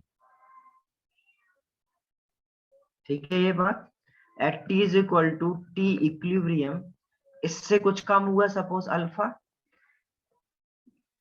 ठीक है। देखो अल्फा क्या है? अल्फा मैं अभी डिफाइन कर दे रहा हूं। अल्फा क्या है? Degree of dissociation, DOD. तो इधर से हम लोग क्या करते थे? ए माइनस एक्स से एन एक्स फॉर्म करते थे, करेक्ट? Yes sir. और X is equal, alpha is equal to क्या होता था? X by A. X by A की जगह क्या लिख सकता हूँ? A alpha. तो इधर लिख दे रहा हूं मैं ए माइनस ए अल्फा से क्या बन रहा है? एन अल्फा, यही होगा, यस सर। करेक्ट। अब जो आपका अभी हमें क्या निकालना है? ऑब्जर्व मॉलिक्यूलर वेट, सर मतलब वो एक्स आएगा ना?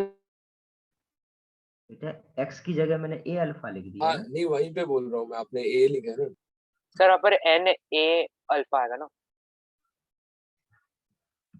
बिल्कुल सही, एन ए अल्फा आ गया, ठीक है। अब इसको मैं ऑब्जर्व मॉलिक्यूलर वेट को क्या लिख रहा हूँ? M O B S, observe. और मास ऑफ गैस क्या हो जाएगा? मास ऑफ गैस कितना है, ए इंटू इसका मॉलिक्यूलर वेट, जो कि क्या होगा, ए जो मॉलिक्यूलर वेट है वो थ्योरेटिकल मॉलिक्यूलर वेट हो जाएगा, तो A into M T H बोल सकता हूँ, theoretical molecular weight, correct, yes sir. Divided by क्या हो जाएगा, total moles at equilibrium, total moles equilibrium पर क्या होंगे, दिस प्लस दिस, तो हो जाएगा A minus A alpha plus N A alpha. तो M O B S is equal to क्या बोल सकता हूँ, A M T H upon A, A यदि मैं कॉमन ले लूं या इसको ए कट जाएगा ना। ए कॉमन ले लूं तो ये क्या हो जाएगा, 1 plus N minus 1 into alpha, A से ये कैंसिल, तो ये फॉर्मूला आ गया, इसको सीधे सीधे ऐसे लिख दे रहा हूँ, ठीक है, m observed is equal to m theoretical upon 1 plus n minus 1 alpha।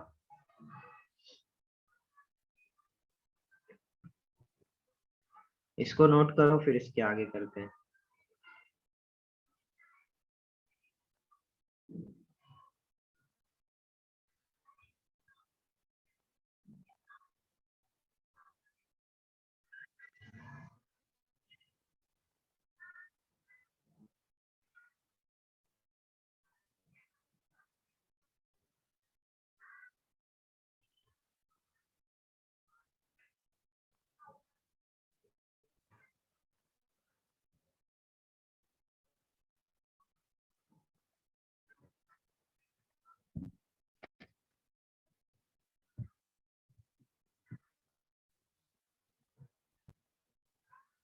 Sir वो मास इज इक्वल्स टू है ना,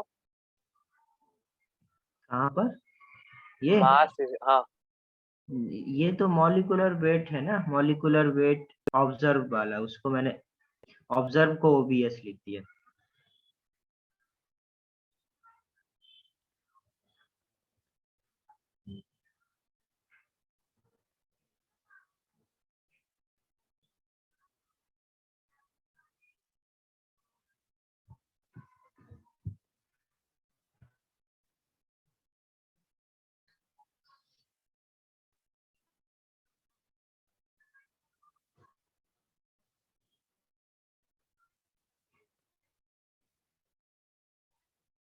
done,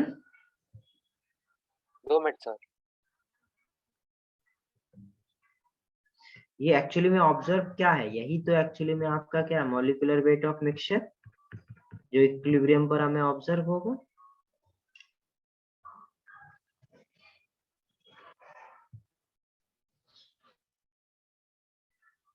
yes sir. Done, yes sir. अब देखो जरा, हमने ये तो निकाल लिया ऑब्जर्व मॉलिक्यूलर वेट क्या होगा, मतलब मिक्सचर का, अब हमें क्या निकालना है, वेपर डेंसिटी ऑफ मिक्सचर। तो हम लोग बेसिकली क्या बोल सकते हैं, molecular weight of mixture is equal to molecular weight of A N, जो हम लोग ने ए एन लिया था, divided by 1 plus N minus 1 into alpha. अब आपको पता है vapour density is equal to क्या होता है, बाय 2 समथिंग होता है सर। हाइड्रोजन का मॉलिक्यूलर वेट बाई 2।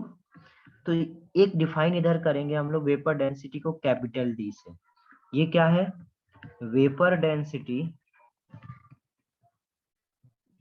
दो मॉलिक्यूलर वेट हम लोग ने डिफाइन करे, थ्योरेटिकल और ऑब्जर्व, तो इधर हम लोग दो वेपर डेंसिटी भी करेंगे डिफाइन। कैपिटल डी क्या है, vapour density without dissociation, without dissociation, यदि विदाउट डिसोसिएशन है तो क्या होगा, molecular weight A N by 2, correct, ये तो डिसोसिएट नहीं हुआ। और स्मॉल डी क्या होगा, वेपर डेंसिटी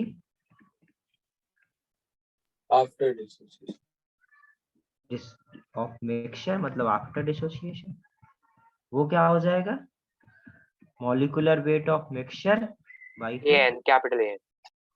करेक्ट। ये कैपिटल एन नहीं रहेगा सर, वो मतलब कैपिटल एन बाय जो हाँ फॉर्मूला लिखा हाँ, आपने। कैपिटल ए एन ही चल रहा है, ठीक ठीक है, ये दोनों समझ में आ गया कैसे मैंने किसको कैपिटल डी और किसको स्मॉल डी से रिप्रेजेंट कर रहा हूँ। तो ये क्या हो जाएगा, इसकी जगह मैं क्या लिख सकता हूँ, 2 स्मॉल डी, इसकी जगह क्या लिख सकता हूँ, 2 capital D is equal to 1 plus n minus 1 into alpha. तो सिंपल बोल सकता हूँ D by D is equal to 1 upon 1 plus n minus alpha. एक तो बेटा कई बार ये फॉर्मूला इस फॉर्म में यूज हो जाता है, ओके, और किस फॉर्म में यूज होता है, इससे अल्फा निकालने के। तो मैं सीधे इससे ड्राइव करूं या सीधे लिख दूं अल्फा बराबर, तुम लोग कर सकते हो क्या, इसको जस्ट रिवर्स कर दो तो क्या हो जाएगा, डी बाई डी, तो 1 प्लस, मैं ही कर दे रहा हूँ, n माइनस अल्फा, ये क्या हो जाएगा, इधर इसको 1 को इधर ले आओगे तो d minus D upon D is equal to क्या हो जाएगा, n minus 1 n minus 1 into alpha. तो इसको अल्फा इज इक्वल टू क्या हो जाएगा, d minus D by D into upon d into n minus 1. तो ये अल्फा आ गया। तो कई बार आपसे अल्फा पूछा जाता है तो आप इसको निकाल सकते हैं। और किस फॉर्म में इसको लिखा जा सकता है, डी की जगह क्या लिख सकते हैं वापस हम लोग, m mixture by 2, yes sir. Sorry small के इसको स्मॉल में क्या लिखेंगे, m theoretical minus m observe, इधर भी बाई 2 इधर भी बाई 2, डिवाइडेड बाई इसकी जगह क्या लिख सकते हैं,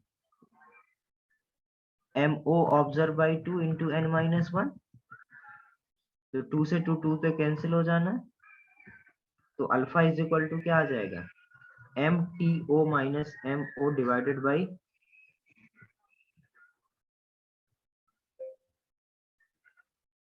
mo into n minus 1 है। n minus 1। ठीक है, इसको लिख लेना, इधर मैं लिख नहीं पा रहा हूँ स्क्रीन की वजह से।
सर ये सारा मॉलिक्यूलर वेट है ना, हाँ मॉलिक्यूलर वेट ही है, कोई भी मास नहीं है ना? नहीं नहीं कोई भी मास नहीं है, चेंज कर लिया ना हमने उसको।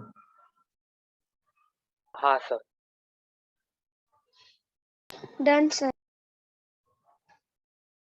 डन सभी का, यस सर। ओके चलिए अभी हम लोग देखेंगे, एक क्वेश्चन करो, at 250 degree C and 1 atm pressure,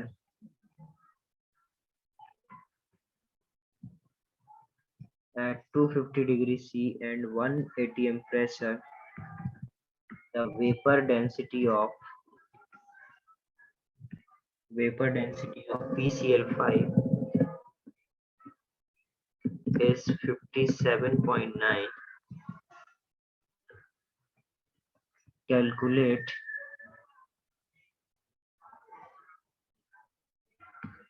first Kp for the reaction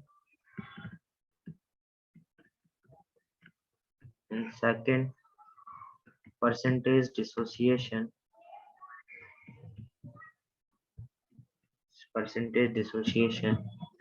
when P is doubled.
हाँ रिएक्शन तो बेटा यही होगी, PCl5 will form PCl3 plus Cl2.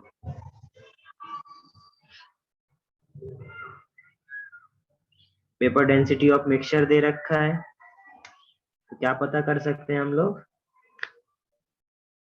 Molecular weight. Molecular weight नहीं, मॉलिक्यूलर वेट तो पता है, पता चल ही गया ना वेपर डेंसिटी गिवन है, तो इससे हम लोग क्या कैलकुलेट कर लेंगे?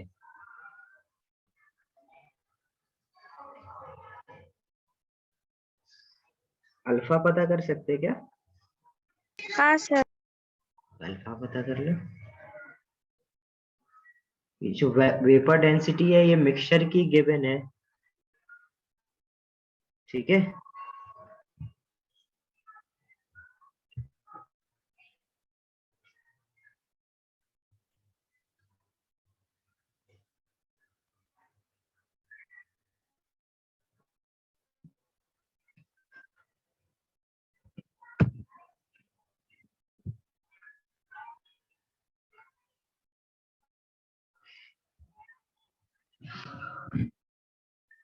ये इक्विलिब्रियम वाला जो बुकलेट है उसका एक्सरसाइज 1 पूरा सभी को कंप्लीट करना है।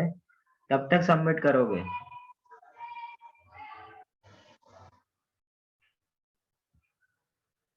संडे तक? यस सर चलेगा। एक्सरसाइज 1 सभी को संडे तक सबमिट सर करना मैं थोड़ा टाइम दे सकता क्या? मैं मंडे तक कर दूंगा। हाँ ठीक है।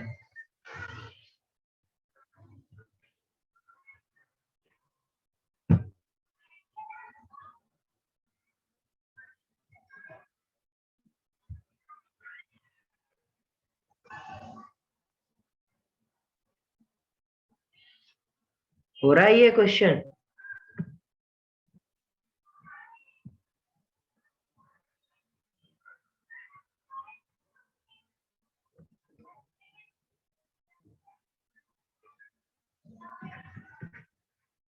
मॉलिक्यूलर वेट मिक्सचर का कितना हो जाएगा? 2 × 57.9 115.9। ये हम लोग इधर से मॉलिक्यूलर वेट ऑफ मिक्सचर पता चल गया, करेक्ट। मॉलिक्यूलर वेट थ्योरेटिकल तो हमें पता ही है PCl5 का कितना होगा,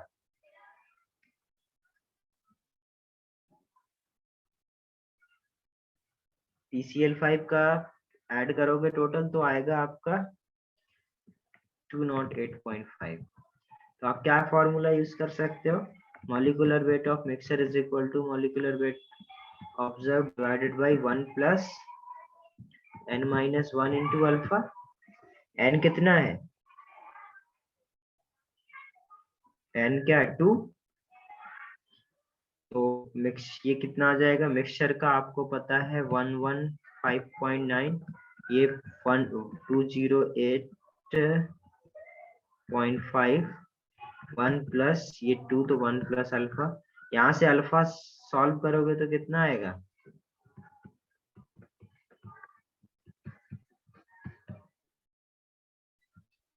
115, तो ये करीब आ जाएगा आपका 1 plus alpha is equal to 1.8, तो अल्फा इज इक्वल टू 0.8, क्या निकल के आ गया, अल्फा इज इक्वल टू 0.8। तो अल्फा यदि 0.8 है तो इसका केपी कितना होगा, केपी निकाल पाएंगे क्या, केपी क्या होगा, partial pressure of PCl3 into partial pressure of Cl2 divided by partial pressure of PCl5। अब इनके पार्शियल प्रेशर कैसे लिखेंगे, ये A था इनिशियली 0 था, इससे क्या था A माइनस A अल्फा, इससे A अल्फा और A अल्फा बना था, करेक्ट। Yes sir. इसका क्या होगा, सपोज P टोटल इसका आपको गिवन है शायद, हाँ P टोटल पता है, करेक्ट, P टोटल पता है,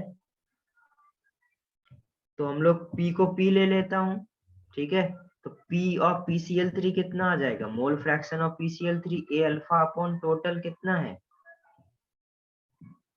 A plus A alpha into P into इधर क्या हो जाएगा Cl2 में भी same A alpha upon A plus A alpha divide by इसका क्या हो जाएगा A minus A alpha upon A plus A alpha, एक A अल्फा से एक A अल्फा कैंसिल, करेक्ट। तो Kp कितना आ गया, इसको क्या लिख सकते हैं, देखो A से A कैंसिल हो गया तो एक A बचेगा, करेक्ट, एक A कैंसिल होगा ना, ये दोनों A, एक तो ये से ये कैंसिल हो गया और एक A इधर से कैंसिल हो जाएगा, एक ये इधर से कैंसिल हो जाएगा, तो दोनों A कैंसिल हो गए, इधर क्या बचा अल्फा और इधर क्या बचा अल्फा, तो अल्फा स्क्वायर और इधर क्या बचा 1 प्लस अल्फा 1 माइनस अल्फा, तो 1 माइनस अल्फा स्क्वायर, करेक्ट, बोलो। Yes sir. तो P की वैल्यू आपको पता है, अल्फा की वैल्यू पता है, Kp निकल जाएगा,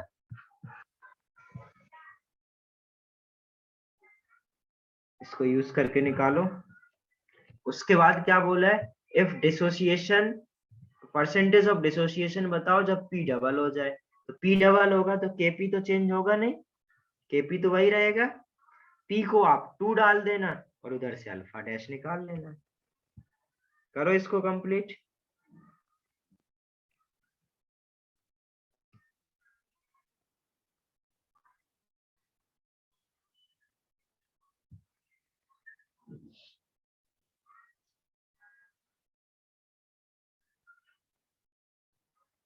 आ रहे ना क्वेश्चन समझ में कैसे अप्रोच करना है,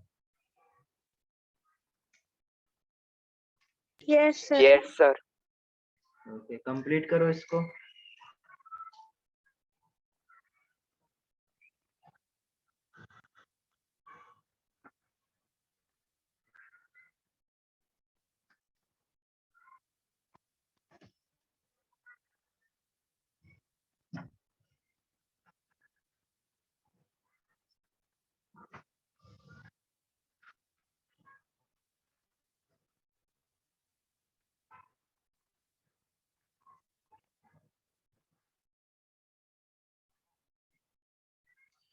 यानी ये हो जाएगा, आगे बढ़ो, सर एक लिखना है, जल्दी करो।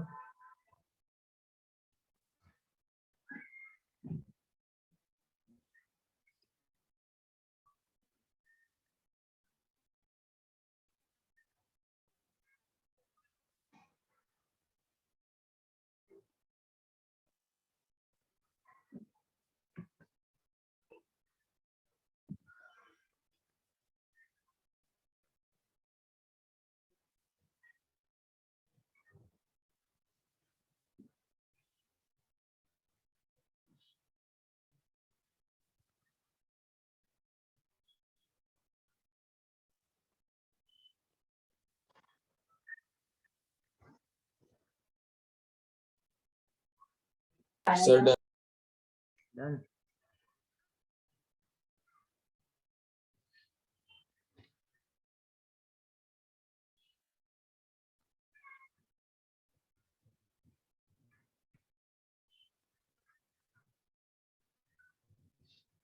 अब जरा देखो,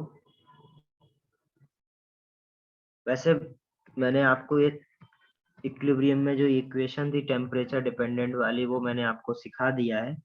फिर भी हम लोग थोड़ा सा वो चीज सीखते हैं जो हम लोग वैसे तो किसमें सीखेंगे, थर्मोडायनेमिक्स में सीखेंगे, बट अभी इसमें भी बता दे रहा हूँ मैं एक बार। थर्मोडायनेमिक्स थर्मोडायनेमिक्स केमिस्ट्री का पार्ट है या फिजिक्स का पार्ट है? दोनों का पार्ट है, दोनों में पढ़ोगे आप, फिजिक्स में भी पढ़ोगे, केमिस्ट्री में भी पढ़ोगे।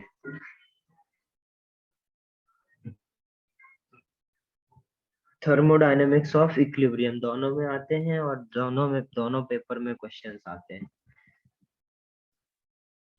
तो सपोज थर्मोडायनेमिक्स ऑफ इक्विलिब्रियम हम लोग यदि डिस्कस करें, suppose for a chemical reaction या फॉर केमिकल रिएक्शन, कुछ इस तरीके से केमिकल रिएक्शन है, ए से B will form C plus D.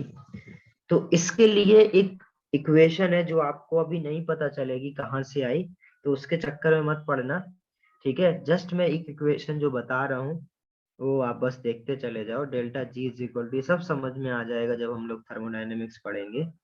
Delta G is equal to delta G not 2.303 RT log 10 Q। अब ये डेल्टा जी क्या है, डेल्टा जी को हम लोग बोलते हैं Gibbs free energy, Gibbs free energy, ठीक है। तो इसमें क्या होता है बेटा, ये क्यू क्वोशेंट ही है जो आपने अभी सीखा था आज, रिएक्शन क्वोशेंट।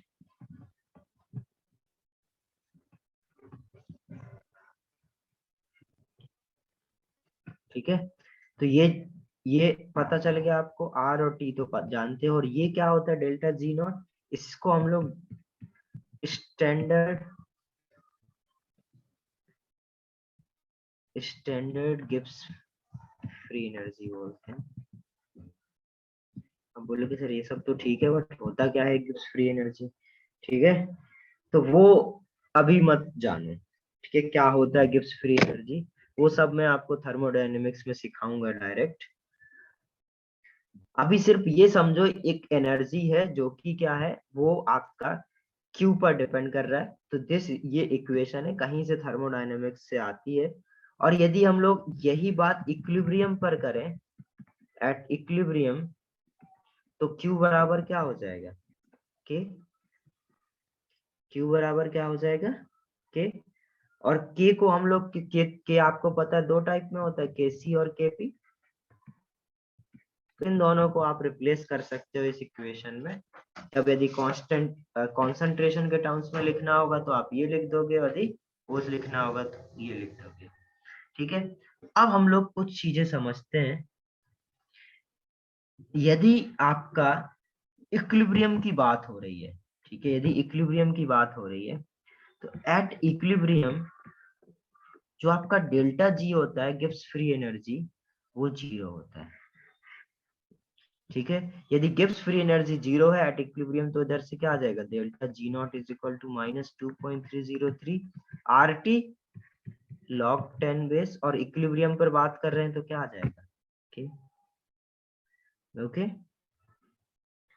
अब अभी मैं आपको जी इसलिए नहीं समझा रहा हूं क्योंकि आपको बेटा टर्म्स नहीं आते हैं। तो delta G not is equal to होता है delta H not minus T delta S. आप लोग के लिए सब नया है, ठीक है, बट फिर भी मैं इसलिए बता रहा हूं क्योंकि ये यूज हो सकता है, आपसे अभी इक्विलिब्रियम में पूछ सकता है। तो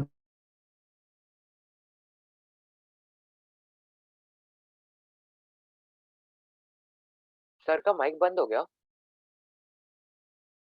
आवाज नहीं आ रहा।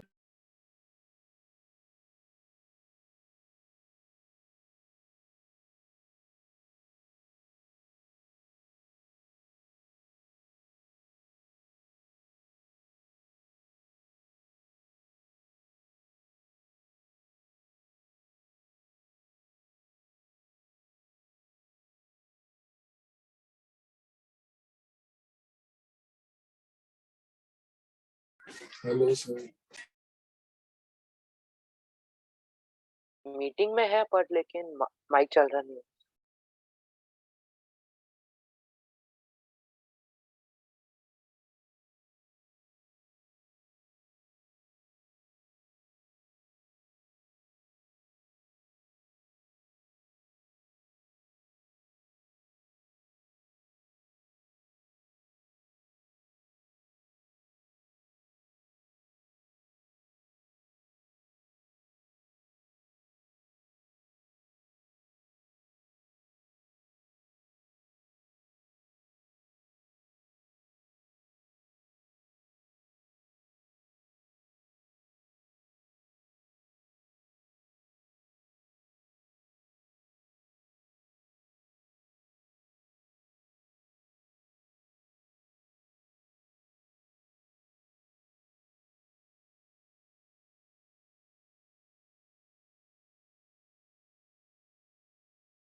कहाँ तक देखा था ये?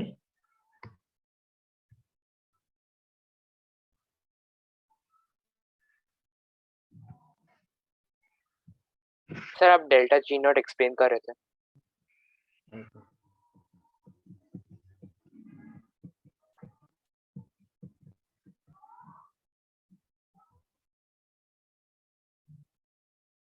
तो delta G not is equal to क्या हो जाएगा? होता है delta H minus T delta S. और इसको आप लोग ने बेटा पहले देखा होगा जब हम लोग ने वो लॉग K2/K1 वाला फॉर्मूला देखा तो उधर मैंने बताया था हीट ऑफ रिएक्शन। तो एक्चुअली में मैं यस सर। उसी को ड्राइव करने की कोशिश कर रहा हूँ। तो जो delta G is equal to 2.303 log R T है, इसकी जगह मैं क्या लिख दूंगा, ये delta H not minus T delta S not is equal to minus 2.303 R T log. Okay तो इतना ठीक है सभी को? इसको मैं ऐसे लिख सकता हूँ log K is equal to, इसको इधर ले जाऊं, ठीक है, तो इधर ये क्या हो जाएगा,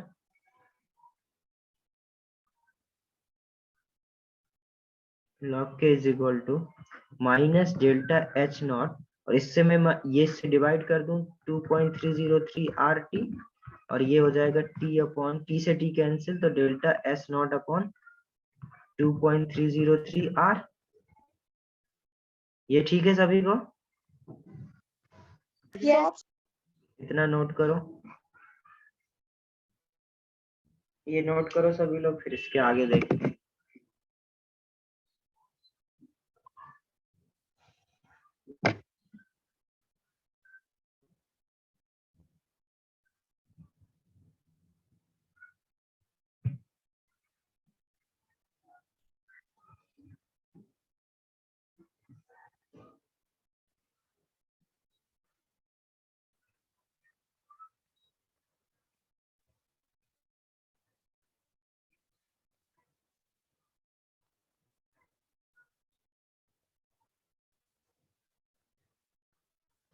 यानी ये नहीं सर,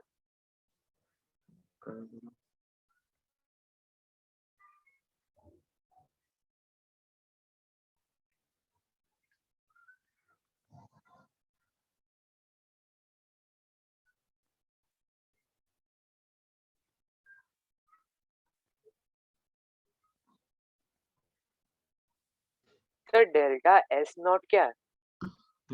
डेल्टा एस नॉट भी हम लोग सीखेंगे आगे। एंट्रोपी है, उसका अभी कुछ यूज नहीं आएगा, इसको मैं अभी कांस्टेंट करने वाला हूँ। ठीक है, तो ये आपको इक्विलिब्रियम वाले चैप्टर में ये सब आपको कुछ देगा नहीं। ठीक है, जस्ट हम लोग फॉर्मूला ड्राइव कर रहे हैं, जो कि अभी ये कैंसिल आउट होने वाला है। तो सर मतलब हम लोग को मेथड से मैटर नहीं करता, बस रिजल्ट से करता है ना, ऐसा ना? हाँ, अभी फिलहाल के लिए, बट जब हम लोग एक बार थर्मोडायनेमिक्स पढ़ लेंगे तो तब ये यूज होगा। क्योंकि सर बहुत सारे थिंग्स है जो मुझे समझ में नहीं आ रहा है, बट हाँ बेसिक इक्वेशन हाँ समझ में आ रहा हाँ, तो बस उतना ही समझना है और कुछ नहीं समझना है। है।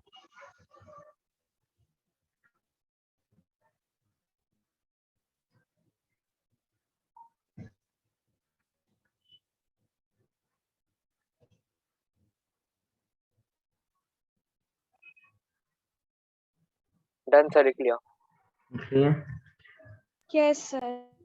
चलिए, अभी क्या कर रहा हूँ, ये जो इक्वेशन मैंने लिखा है इसको हम लोग यूज करेंगे। तो log k is equal to minus delta H not upon 2.303 1 upon R T plus जो डेल्टा एस नॉट अपॉन 2.303 है, इसको कई बार बेटा आपसे कांस्टेंट की तरह यूज करने को हो सकता है, और इसको आप एज अ कांस्टेंट यूज कर सकते हो। ठीक है, अब यदि मैं बोलूं कि एक एट टेम्परेचर T1, ये सपोज K1 है, इधर मैं क्या लिख सकता हूँ ये, और at temperature T2 suppose K2 है, तो इसको मैं क्या लिख सकता हूँ, delta H upon 303 1 upon R T2 plus ये तो सेम रहेगा, टेम्परेचर कुछ कांस्टेंट की तरह ही एक्ट करेगा एट T2। करेक्ट। इन दोनों को यदि मैं सब्ट्रैक्ट कर दूं तो क्या होगा, log k1 minus log k2 को मैं k1 बाई k2 लिख सकता हूँ, यस सर। और इन दोनों को जो सब्ट्रैक्शन आएगा उससे delta H not 2.303 log 1 upon T2 minus 1 upon T1 लिख सकता हूँ, और ये यस जीरो हो सर। जाएगा। तो ऐसा फॉर्मूला आपने पहले ड्राइव किया हुआ है, देखा हुआ है। तो मैंने जो उधर पर आपको पहले फॉर्मूला बता के सारी चीजें सिखा दी, वो अब मैंने इसको क्या किया। सर ये हॉफ्स इक्वेशन जैसा ना, हाँ वो हॉफ वाला इक्वेशन था ना, उसका ऐसा है ना? हाँ, वांट ऑफ इक्वेशन जो था। ठीक है, तो ये वांट ऑफ इक्वेशन आपका ड्राइव हो जाता है इस तरीके से। एक बार आपको बेटा ये डेरिवेशन पता होना चाहिए, इसके लिए मैंने आपको दिखा दिया, हालांकि आपको कुछ कुछ चीजें नहीं समझ में आई होंगी। ठीक है, सर बट बहुत कुछ समझ में नहीं आया। हाँ, फिर भी ये हम लोग आगे समझ जाएंगे, बट दोबारा हम लोग ये सब करेंगे नहीं, क्योंकि दोबारा इक्विलिब्रियम तो पढ़ेंगे नहीं, पर थर्मोडायनेमिक्स में ये सब आप समझ जाओगे सारी चीजें।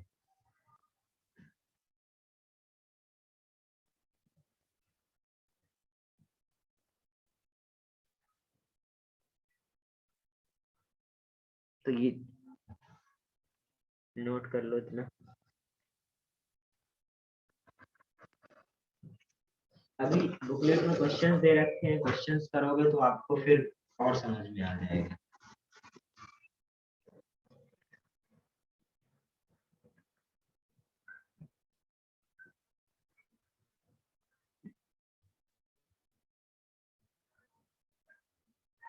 यानी ये यस सर। No sir.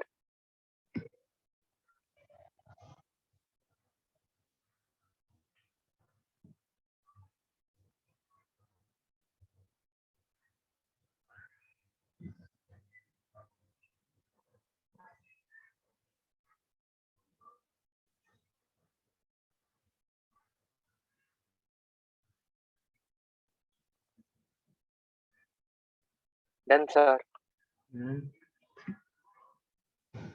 एक लास्ट टॉपिक इसमें और बाकी है, साइमल्टेनियस इक्विलिब्रियम। नाम से समझ में आ रहा है बेटा, जब एक साथ क्या हो, एक से ज्यादा इक्विलिब्रियम एस्टेब्लिश हो, उसको क्या बोलेंगे हम लोग? Simultaneous equilibrium. Yes sir. Correct.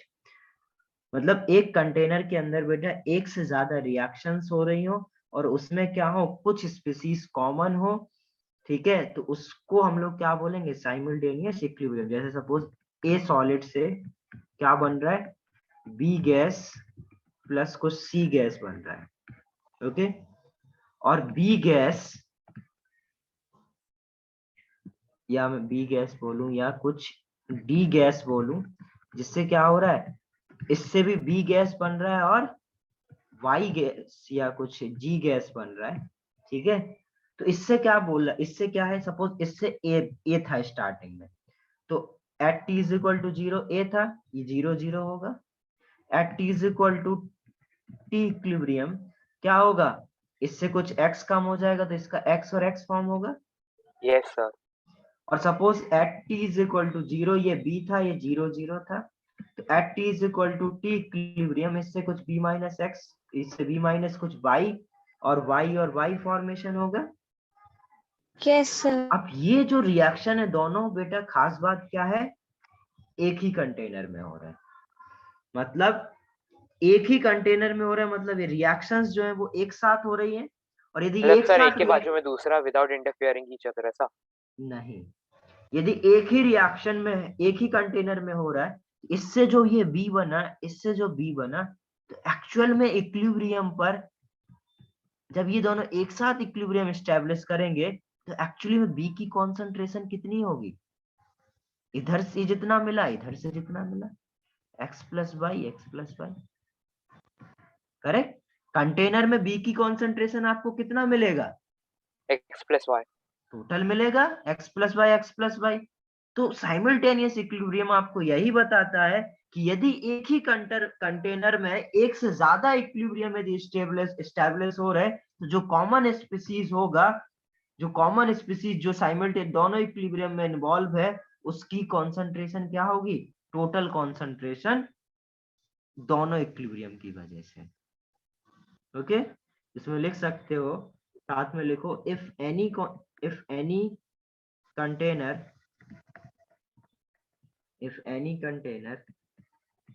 there are two or more equilibria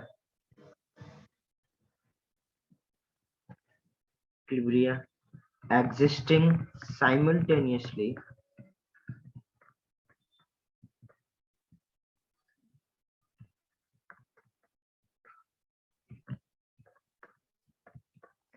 involving one or more than one common species,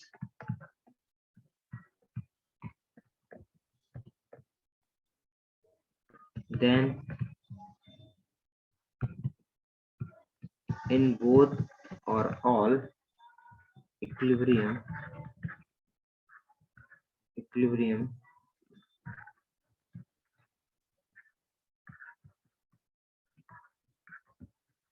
concentration of common species is total concentration of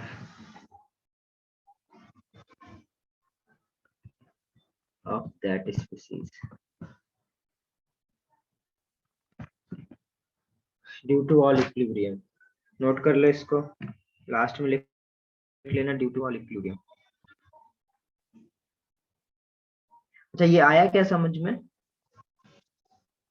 yes sir. Yes sir. इस जिसको नहीं भी आया उस मैं इस पर last जो नेक्स्ट क्लास होगी उसमें एक क्वेश्चन कराऊंगा, तो उसमें समझ में आ जाएगा।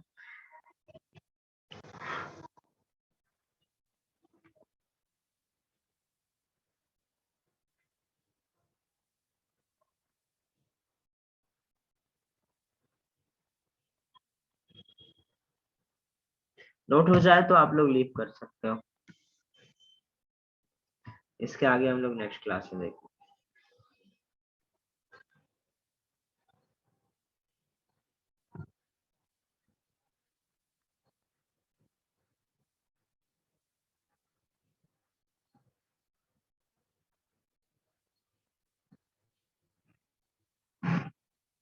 डन? Done, sir. सर एक मिनट, ओके ओके, लिखो लिखो।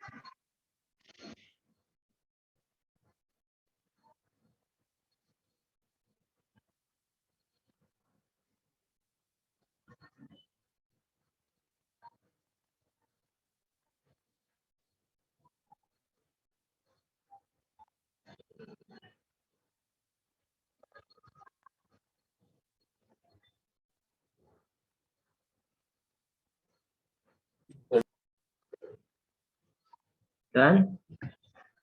यस सर, चलिए Yes. Bye. Bye, sir. Thank you Thank sir. you. Bye, sir. Thank you, sir.